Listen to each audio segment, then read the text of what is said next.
Good evening all. നമുക്ക് class start ചെയ്യാം. നമ്മള് കഴിഞ്ഞ ക്ലാസ്സില് ജസ്റ്റ് ഇൻട്രൊഡക്ഷൻ പറഞ്ഞു. പിന്നെ നമ്മൾ എന്താ പറഞ്ഞത്? വാട്ടർ സോഴ്സസിനെ കുറിച്ച് പറഞ്ഞു. ബോർഡ് ക്ലിയർ അല്ലെങ്കിൽ പറയട്ടോ. വാട്ടർ സോഴ്സസിനെ കുറിച്ച് പറഞ്ഞു. അതിൽ സർഫസ് സോഴ്സും സബ് സർഫസ് സോഴ്സ് പറഞ്ഞു. സബ് സർഫസ് സോഴ്സിന്റെ കുറെ എക്സാമ്പിൾസ് പറഞ്ഞു. അതിന്റെ ഡിസ്ക്രിപ്ഷൻസ് ഒക്കെ പറഞ്ഞു. ഇനി പിന്നെ വാട്ടർ ഡിമാൻഡ് പറഞ്ഞു. ഓരോ സെക്ടറിലുള്ള വാട്ടർ ഡിമാൻഡ് പറഞ്ഞു. ഇനി നമുക്ക് അതിന്റെ ഫാക്ടേഴ്സും പറഞ്ഞു. ഇനി നമ്മൾ വാട്ടർ ഡിമാൻഡ് പറഞ്ഞു. അപ്പൊ നമ്മൾ റെസിഡൻഷ്യൽ പർപ്പസിനും അങ്ങനെ കോമൺ ആയിട്ടുള്ളതൊക്കെയാണ് പറഞ്ഞത്. മൊത്തം കോമൺ ആയിട്ട് റെസിഡൻഷ്യൽ, ഇൻഡസ്ട്രിയൽ, ഇൻസ്റ്റിറ്റ്യൂഷണൽ എന്ന് പറഞ്ഞാണ് പറഞ്ഞത്. ഇനി നമുക്ക് ഓരോന്നിന്റെയും സെപ്പറേറ്റ് ആയിട്ടും പഠിക്കാനുണ്ട് കേട്ടോ. അപ്പൊ അങ്ങനെ ഇടയ്ക്ക് ക്വസ്റ്റ്യൻ ചോദിക്കാറുണ്ട്. അപ്പോ വാട്ടർ ഡിമാൻഡ് തന്നെയാണ് പറയുന്നത്. അതിന്റെ ഒരു 2 ടോപ്പിക് കൂടെ ഉണ്ട്. വാട്ടർ ഡിമാൻഡ്,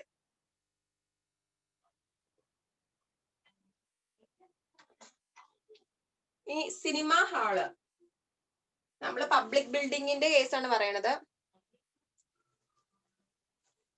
വാട്ടർ ഡിമാൻഡില് ഇനി പബ്ലിക് ബിൽഡിങ്സിന് കോമൺ ആയിട്ട് നമ്മുടെ റെസിഡൻഷ്യല്, ഇൻഡസ്ട്രിയൽ, ഇൻസ്റ്റിറ്റ്യൂഷണൽ ഒക്കെ പറഞ്ഞു. ഇനി ഓരോന്ന് സെപ്പറേറ്റ് ആയിട്ട് കൂടി പറയുന്നുണ്ട്. ഒരു 5-6 പബ്ലിക് ബിൽഡിങ്സിന്റെ കേസ് പറയുന്നുണ്ട്. അപ്പൊ സിനിമ ഹാളിന്റെ കേസില് അതിന്റെ അകത്തുള്ള വാട്ടർ ഡിമാൻഡ് എന്ന് പറയുന്നത് 15 liters per seat ആണ്. ഇതിന്റെ അകത്ത് 1-2 പ്രാവശ്യമൊക്കെ എക്സാമിന് ചോദ്യം ചോദിച്ചിട്ടുണ്ട്. ഓരോ പബ്ലിക് ബിൽഡിങ്സിന്റെ എടുത്ത് ചോദിച്ചിട്ടുണ്ട്. സിനിമ ഹാളിലാണെങ്കിൽ ഓരോ സീറ്റിന് 15 liters. ആ ഒരു ക്വാണ്ടിറ്റിയിലാണ് വാട്ടർ ഡിമാൻഡ് വരുന്നത്. അടുത്തത് ഫാക്ടറിയുടെ കേസില് 50 liters per വർക്കർ. ഒരു വർക്കറിന് ഒരു ദിവസം 50 ലിറ്റർ, പല ആവശ്യത്തിനായിട്ട് 50 ലിറ്റർ, അങ്ങനെയാണ് വാട്ടർ ഡിമാൻഡ് വരുന്നത്. ഇനി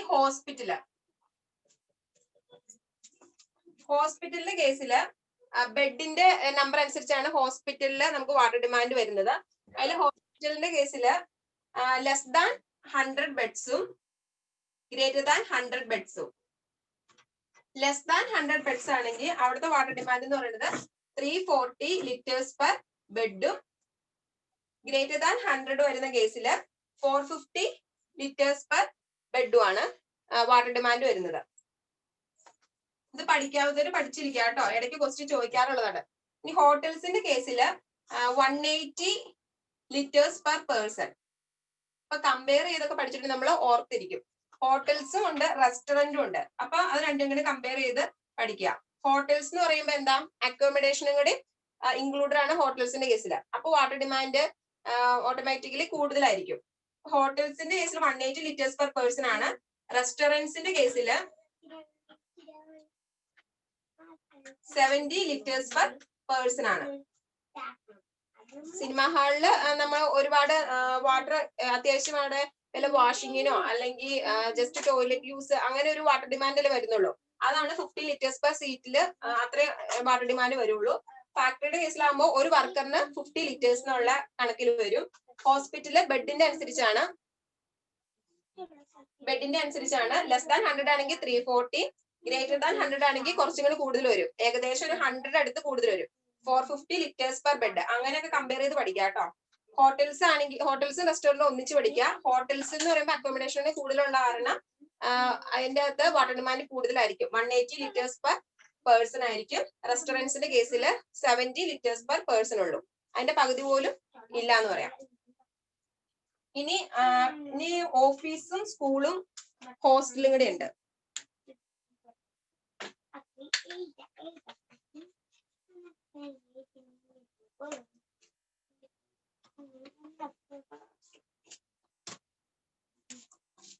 പറഞ്ഞതിൽ സിനിമ ഹാളിന്റെ ഒരു പ്രാവശ്യം ക്വസ്റ്റ്യൻ വന്നിട്ടുണ്ട്. പിന്നെ ഈ ഓഫീസിന്റെയും സ്കൂളിന്റെയും സെയിം ആണ്. ഓഫീസിന്റെ കേസിലും സ്കൂളിന്റെ കേസിലും 45 liters per person ആണ്. രണ്ടും സെയിം ആണ്. ഒന്നിച്ച് പഠിക്കാം കേട്ടോ. ഇതില് ഒരു 4 ഓപ്ഷൻ തന്നിട്ട് അതിനകത്ത് 45 liters per person കൺസ്യൂം ചെയ്യുന്നത് ഏത് പബ്ലിക് ബിൽഡിങ്ങിന്റെ കേസിലാണെന്ന് ചോദിച്ചിട്ടുണ്ട്. അപ്പൊ ഓഫീസ് സ്കൂളിന്റെ കേസിൽ സെയിം ആണ്, 45 liters per person ആണെന്ന് ഓർത്തിരിക്കാം. പിന്നെ ഹോസ്റ്റലും ക്വാർട്ടേഴ്സും. ഹോസ്റ്റൽ ഓർ ക്വാർട്ടേഴ്സ് ആ ഒരു കേസിൽ നമ്മൾ ഡൊമസ്റ്റിക് പർപ്പസിന്റെ കേസിൽ പറഞ്ഞില്ലേ, റെസിഡൻഷ്യൽ പർപ്പസിൽ ടോട്ടൽ എത്രയായിരുന്നു? 135 litres per head per day ആയിരുന്നു. ആ സെയിം എമൗണ്ട് ആണ് ഹോസ്റ്റൽ അല്ലെങ്കിൽ ക്വാർട്ടേഴ്സ്. അത് നമുക്ക് അതുമായിട്ട് റിലേറ്റ് ചെയ്ത് ഓർത്തിരിക്കാലോ.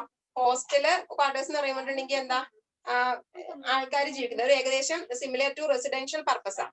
അപ്പൊ ആ സെയിം ആണ് 135 litres per head per day ആണ് ഹോസ്റ്റലിന്റെയും ക്വാർട്ടേഴ്സിന്റെയും കേസില്. അടുത്തത് റെയിൽവേയും ബസ് സ്റ്റേഷനും. Railway or bus station, sorry ട്ടോ, റെയിൽവേ ഓർ ബസ് സ്റ്റേഷൻ.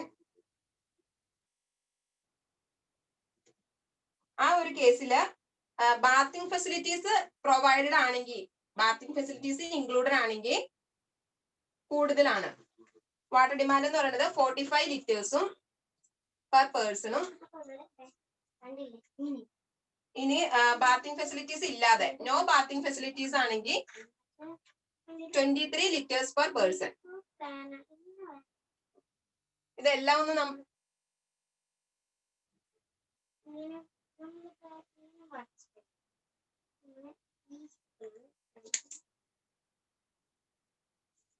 എല്ലാം ഒന്നും നമ്മൾ പെട്ടെന്ന് ഓർത്തിരിക്കില്ല, എന്നാലും കമ്പയർ ചെയ്യാൻ പറ്റുന്നതൊക്കെ പഠിക്കാം കേട്ടോ. അപ്പൊ വാട്ടർ ഡിമാൻഡ് പബ്ലിക് ബിൽഡിംഗ്സിന്റെ ആണ് പറഞ്ഞത്. സിനിമ ഹാളിന്റെ കേസിൽ 15 ലിറ്റേഴ്സ് പെർ സീറ്റ് ആണ് വാട്ടർ ഡിമാൻഡ് എന്ന് പറയുന്നത്. ഇനി ഫാക്ടറിയുടെ കേസിലാണെങ്കിൽ ഒരു വർക്കറിന് 50 ലിറ്റർ എന്നുള്ള രീതിയിൽ.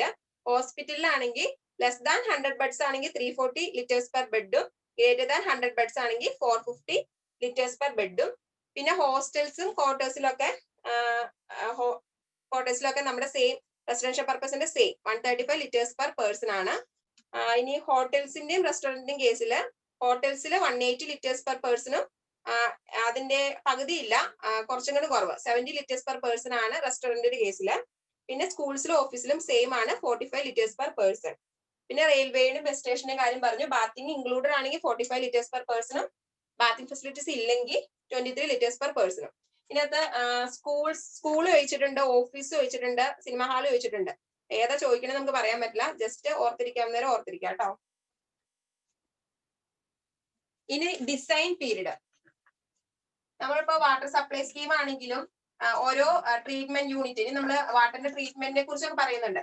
അപ്പൊ വാട്ടർ ട്രീറ്റ്മെന്റ് ഒക്കെ ആണെങ്കിലും എല്ലാത്തിനും ഓരോ ഡിസൈൻ പീരീഡ് ഉണ്ട്. ഒരു ഇത്രയും കാലത്തേക്ക്, ഇത്രയും പീരീഡിലേക്കാണ് അത് ഡിസൈൻ ചെയ്തേക്കുന്നത്, അതിന്റെ ലൈഫ് ഡിസൈൻ ചെയ്തേക്കുന്നത്. പക്ഷെ നമ്മൾ ആ ഡിസൈൻ പീരീഡ് കഴിഞ്ഞിട്ടും അത് ഉപയോഗിക്കുന്നൊക്കെ ഉണ്ട്. ഇപ്പൊ ഒരു ഡാം ഒക്കെ ആണെങ്കിൽ 50 ഇയേഴ്സ് ആണ് അതിന്റെ ഡിസൈൻ പീരീഡ്.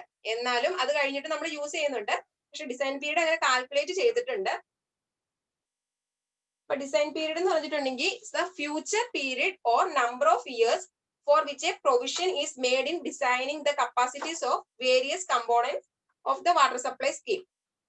ഓരോ വാട്ടർ സപ്ലൈ സ്കീമിലെ ഓരോ കമ്പോണന്റ്സ് എത്ര പർട്ടിക്കുലർ പീരീഡിലേക്ക് ഡിസൈൻ ചെയ്തേക്കണം, അതാണ് ഡിസൈൻ പീരീഡ്.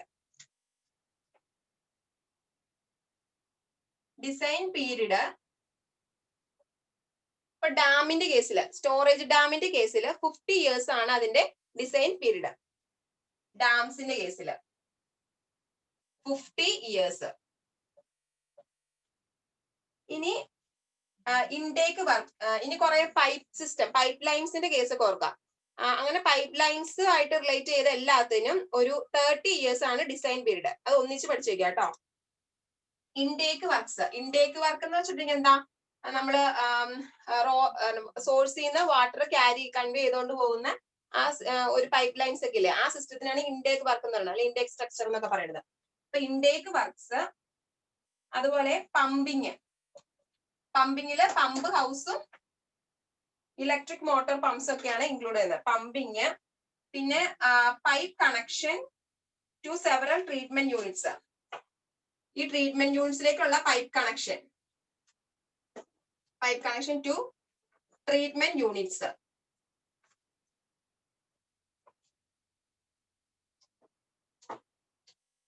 അതുപോലെ തന്നെ raw water and clear water conveying units, അതും പൈപ്പ് സിസ്റ്റം തന്നെയല്ലേ. റോ വാട്ടറിനെയും ക്ലിയർ വാട്ടറിനെയും, ട്രീറ്റ്മെന്റ് കഴിഞ്ഞ വാട്ടറിനെ ക്യാരി ചെയ്യുന്നതും അതുപോലെ തന്നെ ട്രീറ്റ്മെന്റിന് കൊണ്ടുപോകുന്ന വാട്ടറിനെ ക്യാരി ചെയ്യുന്ന pipe systems. Raw and clear water conveying units. Conveying units, അതുപോലെ ഡിസ്ട്രിബ്യൂഷൻ സിസ്റ്റം. ഡിസ്ട്രിബ്യൂട്ട് ചെയ്യണമെങ്കിലും അതൊരു പൈപ്പ് സിസ്റ്റം അല്ലേ, അതാണ് ഞാൻ പൈപ്പിന്റെ കേസിൽ വരുന്ന, പൈപ്പ് ലൈൻസിന്റെ കേസിൽ വരുന്ന എല്ലാത്തിനും കൂടെ ഡിസൈൻ പീരീഡ് എന്ന് പറയുന്നത് 30 years. ഇത് ഒന്നിച്ച് ഓർത്തിരിക്കുക കേട്ടോ, അല്ലാതെ നമ്മൾ ഓരോന്ന് സെപ്പറേറ്റ് പഠിച്ചാൽ മറന്നു. എല്ലാം ഒരു രീതിയിലുള്ള പൈപ്പ് സിസ്റ്റംസ് ആണ്. Intake works, pumping, pipe connection to treatment, raw and clear water conveying, പിന്നെ ഡിസ്ട്രിബ്യൂഷൻ സിസ്റ്റം, എല്ലാത്തിനും 30 years ആണ് ഡിസൈൻ പീരീഡ്. പിന്നെ ഉള്ളത് ഒരു 20 years design period, 15 years design period വരുന്നുണ്ട്. അപ്പൊ ഡാംസ് 50 years, പൈപ്പ് സിസ്റ്റം എല്ലാം കൂടി കൂട്ടി 30 years. ഓരോന്നിന്റെ പേര് ജസ്റ്റ് നിങ്ങൾ നോക്കണം, എന്നിട്ട് അങ്ങനെ ഓർത്തിരിക്കുക. പൈപ്പ് സിസ്റ്റം ആണ്, എല്ലാം പൈപ്പ് സിസ്റ്റം ആണ് ഓർത്തിരിക്കുക, അതിനെല്ലാം 30 years. ഇനി വാട്ടർ ട്രീറ്റ്മെന്റ് യൂണിറ്റ്സ്, ആ ട്രീറ്റ്മെന്റ് യൂണിറ്റ് ഇല്ലേ, ഇനി നമ്മൾ സെഡിമെന്റേഷൻ പറയുന്നുണ്ട്, ഫിൽട്രേഷൻ, അങ്ങനെയുള്ള ആ യൂണിറ്റ്സില് അവിടെ വരുന്ന വാട്ടർ ഡിമാൻഡ്, അതിന്റെ ഡിസൈൻ പീരീഡ് എന്ന് പറയുന്നത് 15 years ആണ്. വാട്ടർ ട്രീറ്റ്മെന്റ് യൂണിറ്റ്സിന്റെ ആദ്യമേ നമ്മൾ പറഞ്ഞത് എന്താ, ട്രീറ്റ്മെന്റ് യൂണിറ്റ്സിലേക്ക് ക്യാരി ചെയ്ത് വെള്ളം കൊണ്ടുപോകുന്ന ആ പൈപ്പ് സിസ്റ്റത്തിന്റെ കാര്യം പറഞ്ഞത്. ഇത് വാട്ടർ ട്രീറ്റ്മെന്റ് യൂണിറ്റ്സിലും അതുപോലെ തന്നെ റിസർവോയറിന്റെ ഒക്കെ കേസിലും ഡിസൈൻ പീരീഡ് എന്ന് പറയുന്നത് 15 years ആണ്. 15 years. ഇത് ഇത്ര എടുത്ത് പറയുന്നത് ചോദിച്ചിട്ടുണ്ട് കേട്ടോ. 15 years ആണ് അതിന്റെ ഡിസൈൻ പീരീഡ്. ഇനി ഒരെണ്ണം കൂടെ ഉണ്ട്, അതൊരു ക്വസ്റ്റ്യൻ പേപ്പറിൽ ഒരു ക്വസ്റ്റ്യൻ തന്നെയായിരുന്നേ. ഇങ്ങനെയായിരുന്നു question, design period of water supply scheme. ഇനി വാട്ടർ സപ്ലൈ സ്കീമിന്റെ സെപ്പറേറ്റ് ആയിട്ട് ചോദിക്കുവാണെങ്കിൽ, വാട്ടർ സപ്ലൈ സ്കീമിന്റെ സെപ്പറേറ്റ് ആയിട്ട് ചോദിക്കുകയാണെങ്കിൽ 20 years ആണ്. 20 years. ഇതൊക്കെ 2-3 പ്രാവശ്യം പഠിച്ചു കഴിയുമ്പോൾ ഓർത്തിരുന്നുള്ളൂ കേട്ടോ. വാട്ടർ സപ്ലൈ സ്കീമിന്റെ ആയിട്ട് ചോദിക്കുകയാണെങ്കിൽ 20 years. അപ്പൊ നമ്മളിവിടെ ആകെ പറഞ്ഞത് ഒരു 4 ന്യൂമറിക്കല. ഒന്ന് 50 years, പിന്നെ 30 years, 15 years, 20 years. Water supply സ്കീമിന്റെ ആണെങ്കിൽ 20 years, പൈപ്പ് സിസ്റ്റത്തിന്റെ മൊത്തം ആണെങ്കിൽ 30 years, ട്രീറ്റ്മെന്റ് യൂണിറ്റിന്റെയും റിസർവോയറിന്റെ ആണെങ്കിൽ 15 years, പിന്നെ ഡാമിന്റെ കേസ് 50 years. 50. അത്രയാണ് ഡിസൈൻ പീരീഡിൽ പറയുന്നത്.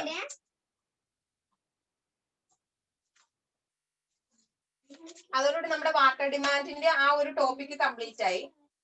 ഇനി നമുക്ക് പോപ്പുലേഷൻ ഫോർകാസ്റ്റിംഗ്. ഇനിയിപ്പോ ഒരു വാട്ടർ സപ്ലൈ സ്കീം നമ്മൾ ഡിസൈൻ ചെയ്യണമെങ്കിൽ അവിടെയുള്ള പോപ്പുലേഷൻ നമുക്ക് ഫോർകാസ്റ്റ് ചെയ്യണം.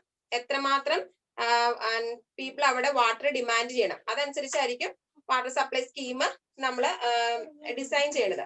അപ്പൊ അതിനുവേണ്ടി ഒരു ഇമ്പോർട്ടന്റ് ആയിട്ടുള്ള ഒരു കാര്യമാണ് പോപ്പുലേഷൻ ഫോർകാസ്റ്റിംഗ് എന്ന് പറയുന്നത്. അപ്പൊ പോപ്പുലേഷൻ ഫോർകാസ്റ്റിംഗിന് വേണ്ടി പല മെത്തേഡ് ഉണ്ട്.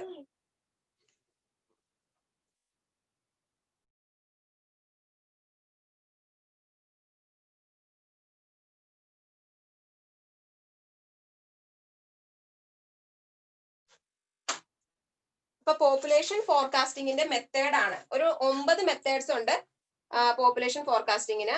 9 മെത്തേഡില് ഇമ്പോർട്ടന്റ് ആയിട്ടുള്ള പോയിന്റ്സ് നിങ്ങൾ ഓർത്തിരിക്കുക. ജസ്റ്റ് അത് എങ്ങനെയാണ് കണ്ടുപിടിക്കണമെന്ന് അറിഞ്ഞിരിക്കുക കേട്ടോ. അപ്പൊ population forecasting,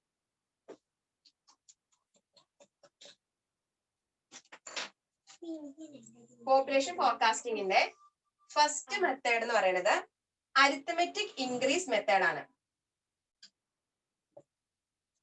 arithmetic increase method.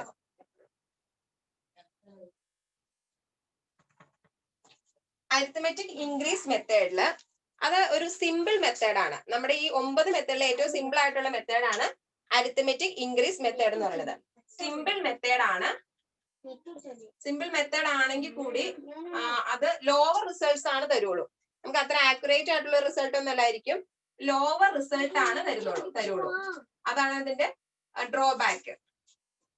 Simplest method ഏതാന്ന് വെച്ചാൽ അരിത്തമെറ്റിക് ഇൻക്രീസ് മെത്തേഡ് ആണ്, പക്ഷെ റിസൾട്ട് എന്ന് പറയുന്നത് ലോവർ ആയിരിക്കും.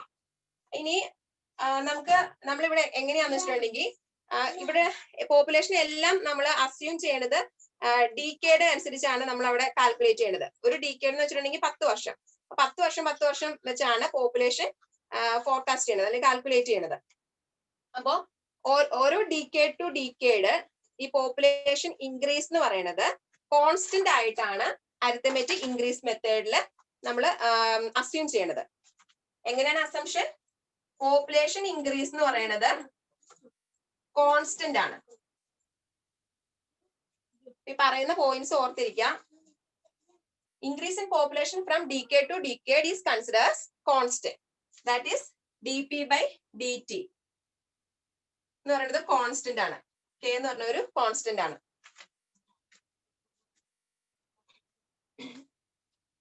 നമ്മള് ഇപ്പൊ ഇങ്ങനെ ഒരു മുനിസിപ്പാലിറ്റിയിലൊക്കെ ആണെങ്കിലും 3 to ഓരോ ഡീക്കേഡിന്റെയും ഇങ്ങനെ സെൻസസ് ഒക്കെ എടുത്ത് വെച്ചിട്ടുണ്ടാവുമല്ലോ. അപ്പൊ നമുക്ക് പഴയ ഡേറ്റാസ് ഒക്കെ ആ സെൻസസിനൊക്കെ നോക്കി ഓരോ ഡീക്കേഡ്സ് 10 വർഷത്തേക്ക് എങ്ങനെയായിരുന്നു അതിന്റെ ഇൻക്രീസ് എങ്ങനെയായിരുന്നു, ആ സമയത്തുള്ള പോപ്പുലേഷൻ എങ്ങനെയാന്നൊക്കെ നമുക്ക് അറിയാൻ പറ്റും.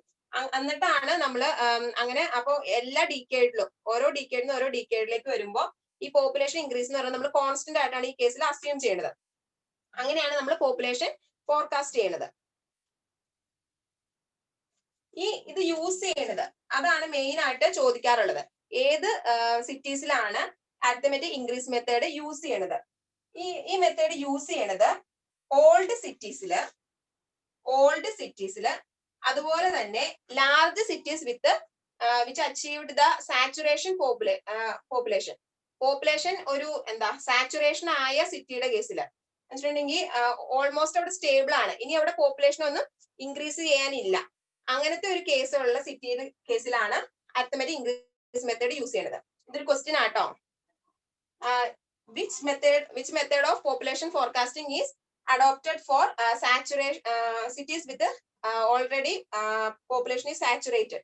അങ്ങനെ ഒരു അല്ലെങ്കിൽ പോപ്പുലേഷൻ സ്റ്റേബിൾ ആയ സിറ്റിയിൽ യൂസ് ചെയ്യുന്ന പോപ്പുലേഷൻ ഫോർകാസ്റ്റിംഗ് മെത്തേഡ് ആണ് arithmetic increase method. Saturated population ആ ഒരു കേസിലാണ് ഈ മെത്തേഡ് യൂസ് ചെയ്യുന്നത്. ഇതാണ് ഇതിനകത്തുള്ള കീ പോയിന്റ് കേട്ടോ. എപ്പോഴും ക്വസ്റ്റ്യൻ ചോദിക്കാറ് ഇതാണ്. പിന്നെ നമ്മൾ കോൺസ്റ്റന്റ് ആയിട്ടാണ് പോപ്പുലേഷൻ ഇൻക്രീസ് അസ്യൂം ചെയ്യണമെന്ന് ഓർത്തിരിക്കുക. പിന്നെ സിമ്പിൾ ആയിട്ടുള്ള മെത്തേഡാണ്. പിന്നെ ചോദിച്ചു കണ്ടുള്ള ക്വസ്റ്റ്യൻ ഇതാണ്. സാച്ചുറേറ്റഡ് പോപ്പുലേഷൻ ആയ സിറ്റിയുടെ കേസിൽ പിന്നെ ഓൾഡ് സിറ്റിയുടെ കേസിൽ യൂസ് ചെയ്യുന്ന മെത്തേഡ് ഓഫ് പോപ്പുലേഷൻ ഫോർകാസ്റ്റിംഗ് ആണ് അരിത്തമെറ്റിക് ഇൻക്രീസ് മെത്തേഡ്. ഇനി second method. First method arithmetic increase method. Second method എന്ന് പറയുന്നത് ജോമെട്രിക് ഇൻക്രീസ് മെത്തേഡ്.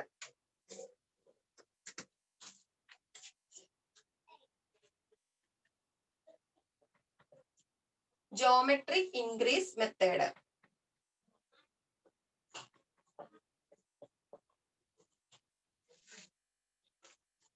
ഈ കേസിൽ നമ്മൾ പെർസെന്റേജ് ഇൻക്രീസ് ആണ് കോൺസ്റ്റന്റ് ആയിട്ട് അസ്യൂം ചെയ്യുന്നത്. Percentage increase is assume to be constant. മറ്റേ കേസിൽ പെർസെന്റേജ് അല്ലായിരുന്നു, പക്ഷെ ഈ കേസിൽ പെർസെന്റേജ് ഇൻക്രീസ് കോൺസ്റ്റന്റ് ആയിട്ട് അസ്യൂം ചെയ്യുന്നു.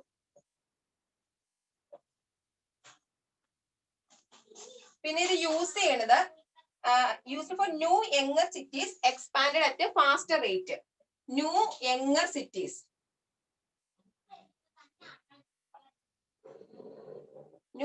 Cities expanded at faster rate, അവിടെയാണ് ഈ മെത്തേഡ് യൂസ് ചെയ്യണത്. ഇതും ഒരു ക്വസ്റ്റ്യൻ ആണ്. ഇനി അതിന്റെ ഒരു formula PN equal to P into 1 plus IG by 100 all raised to n. ഇതാണ് പോപ്പുലേഷൻ ആഫ്റ്റർ n decades. എല്ലാം നമ്മൾ പറഞ്ഞു decades വെച്ചാണ് കാൽക്കുലേറ്റ് ചെയ്യുന്നത്. അപ്പോ പോപ്പുലേഷൻ ആഫ്റ്റർ n decades എന്ന് പറയുന്നത് P എന്ന് പറയുന്നത് present population, PN population after n decades. P എന്ന് പറയുന്നത് എന്താണ്? Present population. IG എന്താണ്? Percentage increase.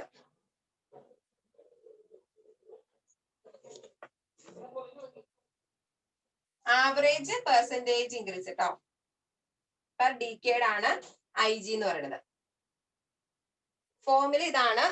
PN population after n decades എന്ന് പറയുന്നത് present population into 1 plus IG by 100 whole raise to n എന്ന് പറഞ്ഞിട്ടുണ്ടെങ്കിൽ നമ്പർ ഓഫ് ഡീക്കേഡ്സ്. നമുക്ക് ഒരു n decades കഴിഞ്ഞിട്ടുള്ള പോപ്പുലേഷൻ ഈ ഒരു ഫോർമുലയിൽ നമുക്ക് കാൽക്കുലേറ്റ് ചെയ്യാൻ പറ്റും. ഫീൽഡ് എഞ്ചിനീയേഴ്സും ഒക്കെ കൂടുതലായിട്ടും നമുക്ക് ഒരു ബെസ്റ്റ് മെത്തേഡ് എന്ന് പറഞ്ഞ് നമ്മൾ യൂസ് ചെയ്യണത് ഈ ഒരു മെത്തേഡ് ആട്ടോ. ജോമെട്രി ഇൻക്രീസ് മെത്തേഡ് ആണ് ഒരു ബെസ്റ്റ് മെത്തേഡ് ആയിട്ട് നമ്മൾ യൂസ് ചെയ്യണത്. ജോമെട്രി ഇൻക്രീസ് മെത്തേഡിൽ പെർസെന്റേജ് ഇൻക്രീസ് കോൺസ്റ്റന്റ് ആണെന്ന് ഓർത്തിരിക്കുക. അതുപോലെ തന്നെ new younger cities developed at faster റേറ്റിലാണ് ഈ മെത്തേഡ് യൂസ് ചെയ്യണത്. അതുപോലെ തന്നെ അതിന്റെ formula Pn equal to P into 1 + IG by 100 always to A. ഇതൊരു ക്വസ്റ്റ്യൻ ആണ്. ന്യൂ യങ്ങർ സിറ്റീസിൽ യൂസ് ചെയ്യുന്ന മെത്തേഡ് ഓഫ് പോപ്പുലേഷൻ ഫോർകാസ്റ്റിംഗ്. ഇനി തേർഡ് വൺ പറയാം. ക്ലിയർ ആവണില്ലെങ്കിൽ ഒന്ന് ചോദിക്കണം കേട്ടോ, സ്പീഡ് കൂടുതലാണ് പറയണേ. Third one incremental increase method. Incremental increase method, ഇതിന് വേറെ നെയിം ഉണ്ട്, ആ നെയിമുകൾ പഠിച്ചിരിക്കണം. Method of varying increment. Method of varying increment. Method of varying increment. Incremental increase, ഇവിടെ ഗ്രോത്ത് റേറ്റ് എന്ന് പറയുന്നത് കോൺസ്റ്റന്റ്. ഗ്രോത്ത് റേറ്റ് എന്ന് പറയുന്നത് കോൺസ്റ്റന്റ് അല്ല, അത് പ്രോഗ്രസീവ്ലി ഇൻക്രീസ് ചെയ്യോ ഡിക്രീസ് ചെയ്യോ ചെയ്യാം. Growth rate not constant. പിന്നെ ഈ മെത്തേഡ് എന്ന് പറയുന്നത് നമ്മൾ ആദ്യം പറഞ്ഞ രണ്ട് മെത്തേഡിന്റെ കോമ്പോസിഷൻ ആണ്. Growth rate not constant, constant അല്ല. അതുപോലെ തന്നെ രണ്ടിന്റെ കോമ്പോസിഷൻ ആണ്. Composition of about two method.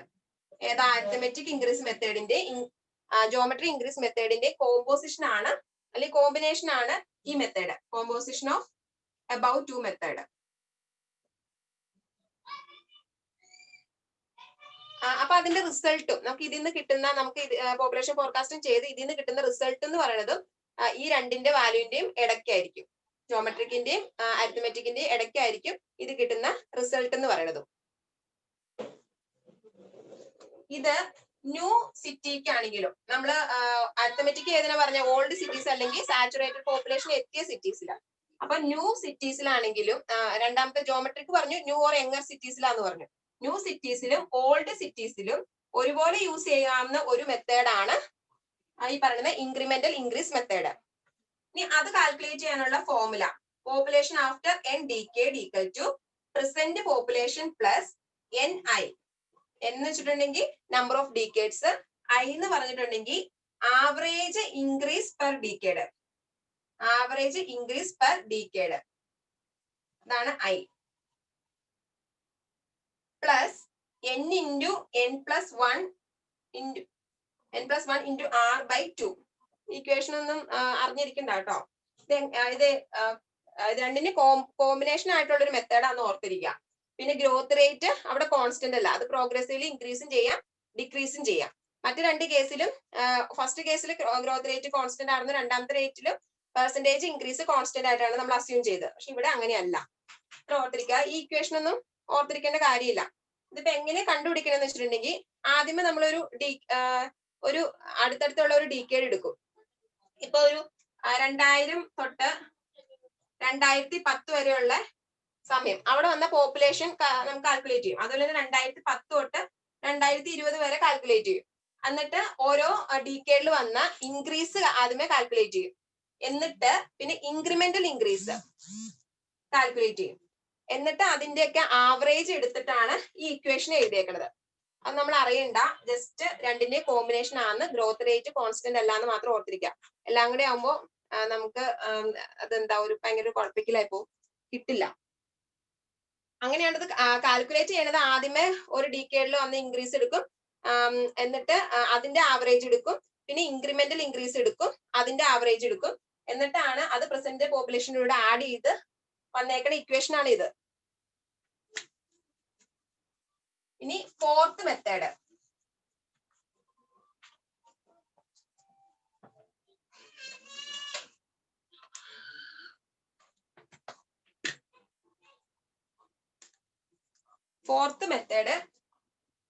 decreasing growth of method or logistic method. Decreasing growth of method. Decreasing growth method or logistic method. Logistic method.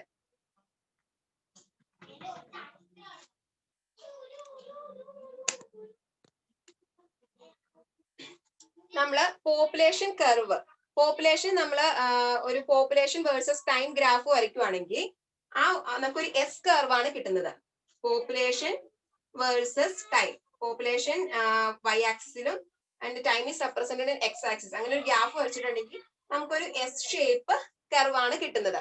ആ S shape കർവിന് നമ്മൾ പറയുന്നതാണ്, ആ പോപ്പുലേഷൻ കർവിന് പറയുന്നതാണ് ലോജിസ്റ്റിക് കർവ്.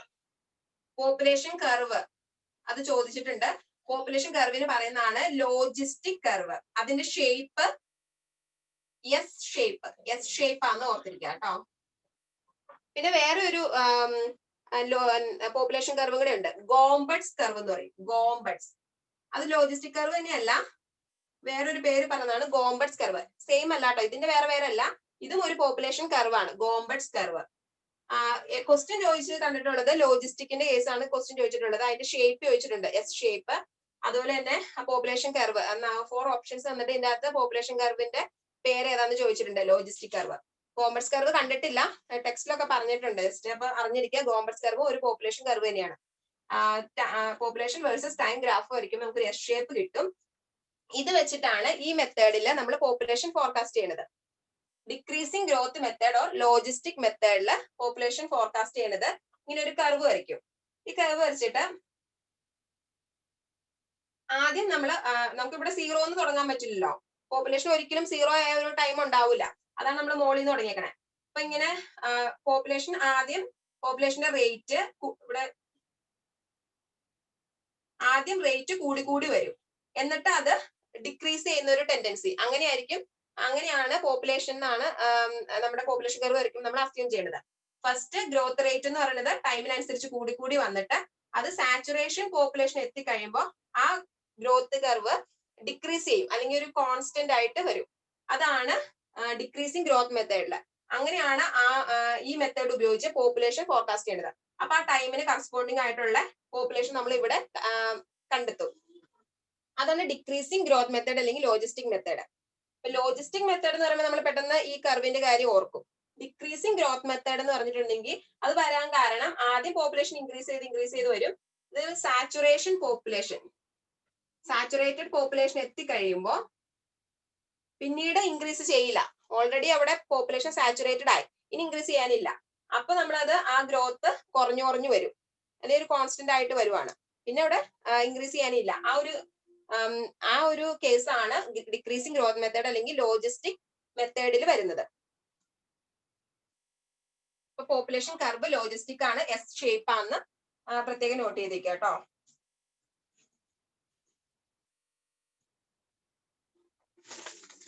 ഇനി അടുത്ത മെത്തേഡ്, 5th മെത്തേഡ് എന്ന് പറയുന്നത് ഗ്രാഫിക്കൽ എക്സ്റ്റൻഷൻ മെത്തേഡാണ്.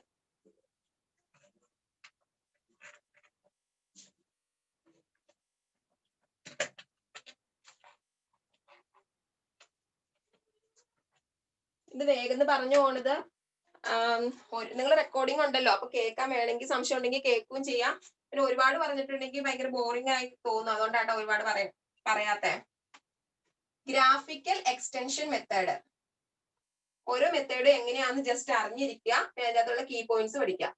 ഗ്രാഫിക്കൽ എക്സ്റ്റൻഷൻ മെത്തേഡ്, ആ പേര് തന്നെയുണ്ട്, ഗ്രാഫിനെ എക്സ്റ്റെൻഡ് ചെയ്യുന്ന ഒരു മെത്തേഡാണ്.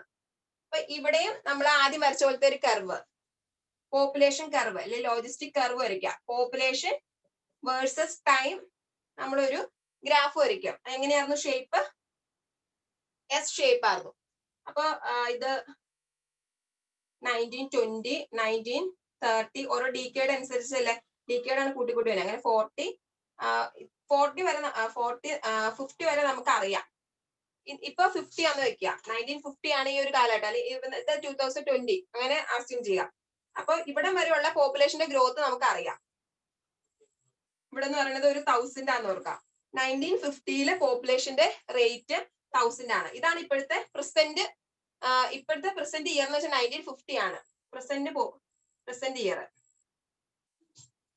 പ്രസന്റ് പോപ്പുലേഷൻ ആണ് 1000. നമ്മുടെ പോപ്പുലേഷൻ ഫോർകാസ്റ്റിംഗ് എന്താ?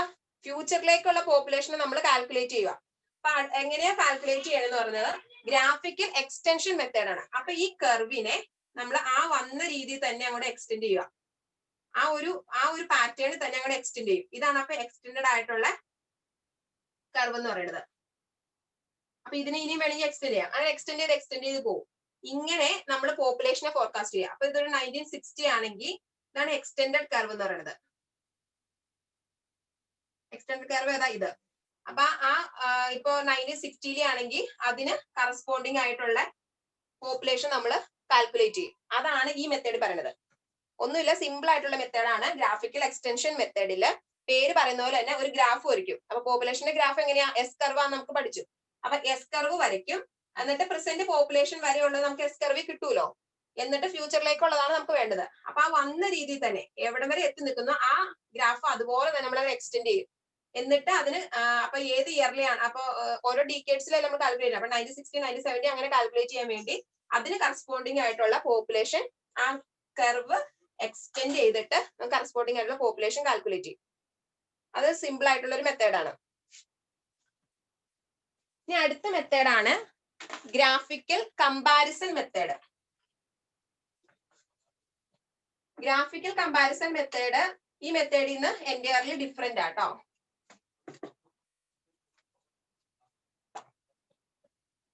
Graphical comparison method.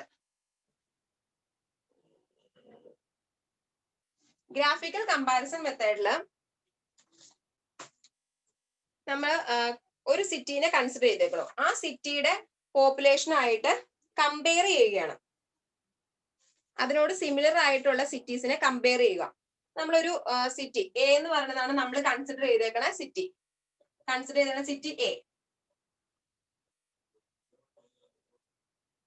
എന്നിട്ട് അതിന്റെ പ്രസന്റ് പോപ്പുലേഷൻ കാൽക്കുലേറ്റ് ചെയ്യും. ഒരു സിറ്റീനെ കൺസിഡർ ചെയ്തു, എന്നിട്ട് അതിന്റെ പ്രസന്റ് പോപ്പുലേഷൻ, ആ എ എന്ന് പറഞ്ഞ സിറ്റിയുടെ പ്രസന്റ് പോപ്പുലേഷൻ കാൽക്കുലേറ്റ് ചെയ്യും. പ്രസന്റ് പോപ്പുലേഷൻ കാൽക്കുലേറ്റ് ചെയ്തു. എന്നിട്ട് കുറെ ഫ്യൂ ഡീക്കേഡ്സ് മുമ്പ് ഇതിപ്പോ ഇത് 2020 ഉള്ള നമ്മുടെ ഒരു എ എന്ന് പറഞ്ഞ സിറ്റിയുടെ പോപ്പുലേഷൻ നമ്മൾ കാൽക്കുലേറ്റ് ചെയ്തു. എന്നിട്ട് ഈ 2020 മുമ്പുള്ള കുറെ ഡീക്കേഡ്സിൽ ഈ പ്രസന്റ് പോപ്പുലേഷൻ നമ്മൾ കൺസിഡർ ചെയ്ത സിറ്റിയുടെ പ്രസന്റ് പോപ്പുലേഷൻ വന്ന വേറെ ഒരു 3-4 സിറ്റീനെ കൺസിഡർ ചെയ്തു. അത് ബി, സി, ഡി, ഇ അങ്ങനെ ഒരു 4 സിറ്റീനെ കൺസിഡർ ചെയ്തു. ഇപ്പൊ ഇതിന്റെ 2020 നമ്മൾ കൺസിഡർ ചെയ്ത സിറ്റിക്ക് പോപ്പുലേഷൻ എന്ന് പറയുന്നത് 60,000 ആണെന്ന് വിചാരിക്കുക. ഈ 60,000 ബി എന്ന് പറഞ്ഞ സിറ്റിക്കും സി എന്ന് പറഞ്ഞ സിറ്റിക്കും ഡി എന്ന് പറഞ്ഞ സിറ്റിക്കും ഇ എന്ന് പറഞ്ഞ സിറ്റിക്കും വേറെ വേറെ ടൈമിലായിരിക്കും വന്നേക്കുന്നത്. ഈ പോപ്പുലേഷൻ വന്ന ടൈം നമ്മൾ അവരുടെ കണ്ടുപിടിക്കും. ഇതിനു മുമ്പ് ഈ ഒരു വർഷത്തിന് മുമ്പ് നമ്മുടെ ഈ ഒരു വർഷം ഇപ്പൊ ഈ ബിയും സിയും ഡിയും ഒക്കെ ഈ പോപ്പുലേഷൻ വന്നേക്കുന്നത് ഈ സമയത്ത് തന്നെയല്ല, ഇതിന് കുറച്ച് ഡീക്കേഡ്സിന് മുമ്പ് ഈ സെയിം പോപ്പുലേഷൻ അവർക്ക് അങ്ങനെ വന്ന സിമിലർ ആയിട്ടുള്ള സിറ്റീസിനെയാണ് നമ്മൾ കൺസിഡർ ചെയ്യുന്നത്. എന്നിട്ട് ഗ്രാഫ് വരയ്ക്കും. അപ്പൊ പോപ്പുലേഷൻ ടൈം വേഴ്സസ് ഗ്രാഫ് വരയ്ക്കും.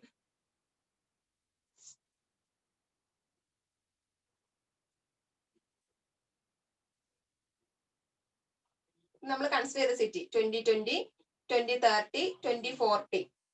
അപ്പൊ അവിടെയുള്ള ഇങ്ങനെ ഒരു കർവാന്ന് വിചാരിക്കാം. അപ്പൊ അവിടെയുള്ള ഇതാണ് നമ്മുടെ എ എന്ന് പറയുന്ന സിറ്റി. അപ്പോ അവിടുത്തെ പോപ്പുലേഷൻ ഇപ്പൊ ഒരു 60,000 ആണ് ഇവിടുത്തെ പോപ്പുലേഷൻ എന്ന് കരുതുക.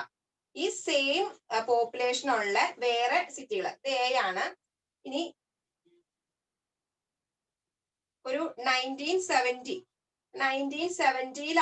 ബി എന്ന് പറഞ്ഞ സിറ്റിക്ക് ഈ സെയിം പോപ്പുലേഷൻ വന്നത് 60,000 എന്നുള്ള പോപ്പുലേഷൻ വന്നത് 1970, പിന്നെ 1980, 1990 അങ്ങനെ പോകും. അതുപോലെ തന്നെ സിമിലർലി സിയുടെയും ഡിയുടെയും ഒക്കെ നമ്മൾ അങ്ങനെ നമ്മൾ അവരുടെ ആ സെൻസസ് ഡേറ്റയിൽ എടുക്കും. എന്നിട്ട് ഗ്രാഫ് വരയ്ക്കും. അപ്പൊ എയുടെ നമുക്ക് ഇവിടം വരെ അറിയാമുള്ളൂ, നമ്മുടെ ഗ്രാഫ് ഇവിടം വരെയാണ് അറിയാമുള്ളൂ. കാരണം 2020 എത്തി നിൽക്കുക. ഇത് ഇപ്പോഴത്തെ നമ്മുടെ പ്രസന്റ് പോപ്പുലേഷനാണ്. അപ്പൊ ബാക്കി എല്ലാത്തിന്റെയും കേസിൽ ഈ ഗ്രാഫ് നമുക്ക് അറിയാം, കാരണം 2020 വരെയുള്ള ഗ്രാഫ് അറിയാലോ. അങ്ങനെ ഗ്രാഫ് വരയ്ക്കും. അങ്ങനെ ബാക്കിയുള്ളതിന്റെ ഗ്രാഫ് വരയ്ക്കുമ്പോ ഇത് എയുടെ ഗ്രാഫ്, അപ്പൊ ബിയുടെ വരയ്ക്കുമ്പോ ഇങ്ങനെ, സിയുടെ വരയ്ക്കുമ്പോ ഇങ്ങനെ, ഡിയുടെ വരയ്ക്കുമ്പോ ഇങ്ങനെ, ഇയുടെ ഗ്രാഫ് ഇങ്ങനെ പോകുന്നു. എന്നിട്ട് നമ്മൾ ഇതിന്റെ ഈ ഒരു സെയിം രീതിയിൽ തന്നെ എയുടെ ഗ്രാഫ് ഫോം ചെയ്യുന്നുള്ള ഒരു അസംഷനിൽ കാൽക്കുലേറ്റ് ചെയ്യും. അതാണ് ഗ്രാഫിക്കൽ കമ്പാരിസൺ മെത്തേഡിൽ നടക്കുന്നത്.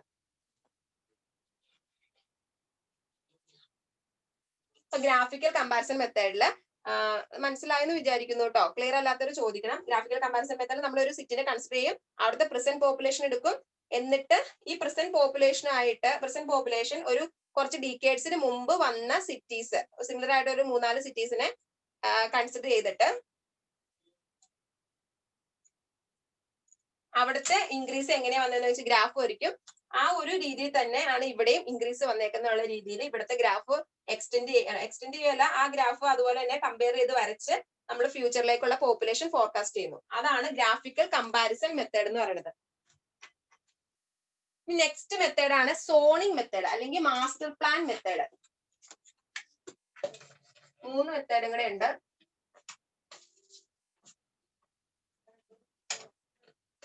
ഇതില് ആദ്യത്തെ ആ 3 മെത്തേഡ് ഏത് സിറ്റിയിലാണ് യൂസ് ചെയ്യുന്നത് അതാണ് കൂടുതലും ക്വസ്റ്റ്യൻ പേപ്പർ കണ്ടിട്ടുള്ളൂ കേട്ടോ.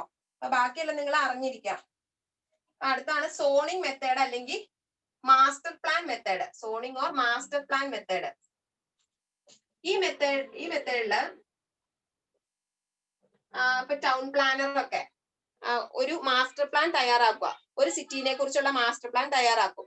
എന്നിട്ട് ആ സിറ്റീനെ പല സെക്ടേഴ്സ് ആയിട്ട് തരംതിരിക്കും. ഇപ്പൊ ഇൻഡസ്ട്രിയൽ സെക്ടർ ഉണ്ട്, റെസിഡൻഷ്യൽ ഉണ്ട്, കൊമേഴ്സില്, ഇൻസ്റ്റിറ്റ്യൂഷനിൽ, അങ്ങനെ ഓരോ സെക്ടേഴ്സ് ആയിട്ട് നമ്മൾ അതിനെ തിരിക്കും. എന്നിട്ട് ഓരോ സെക്ടേഴ്സില് ഇപ്പൊ എക്സാമ്പിൾ പറഞ്ഞാൽ പെട്ടെന്ന് മനസ്സിലാവും. അപ്പൊ ഇത് ഏതാ മാസ്റ്റർ പ്ലാൻ തയ്യാറാക്കിയിട്ടാണ് ചെയ്യുന്നത്.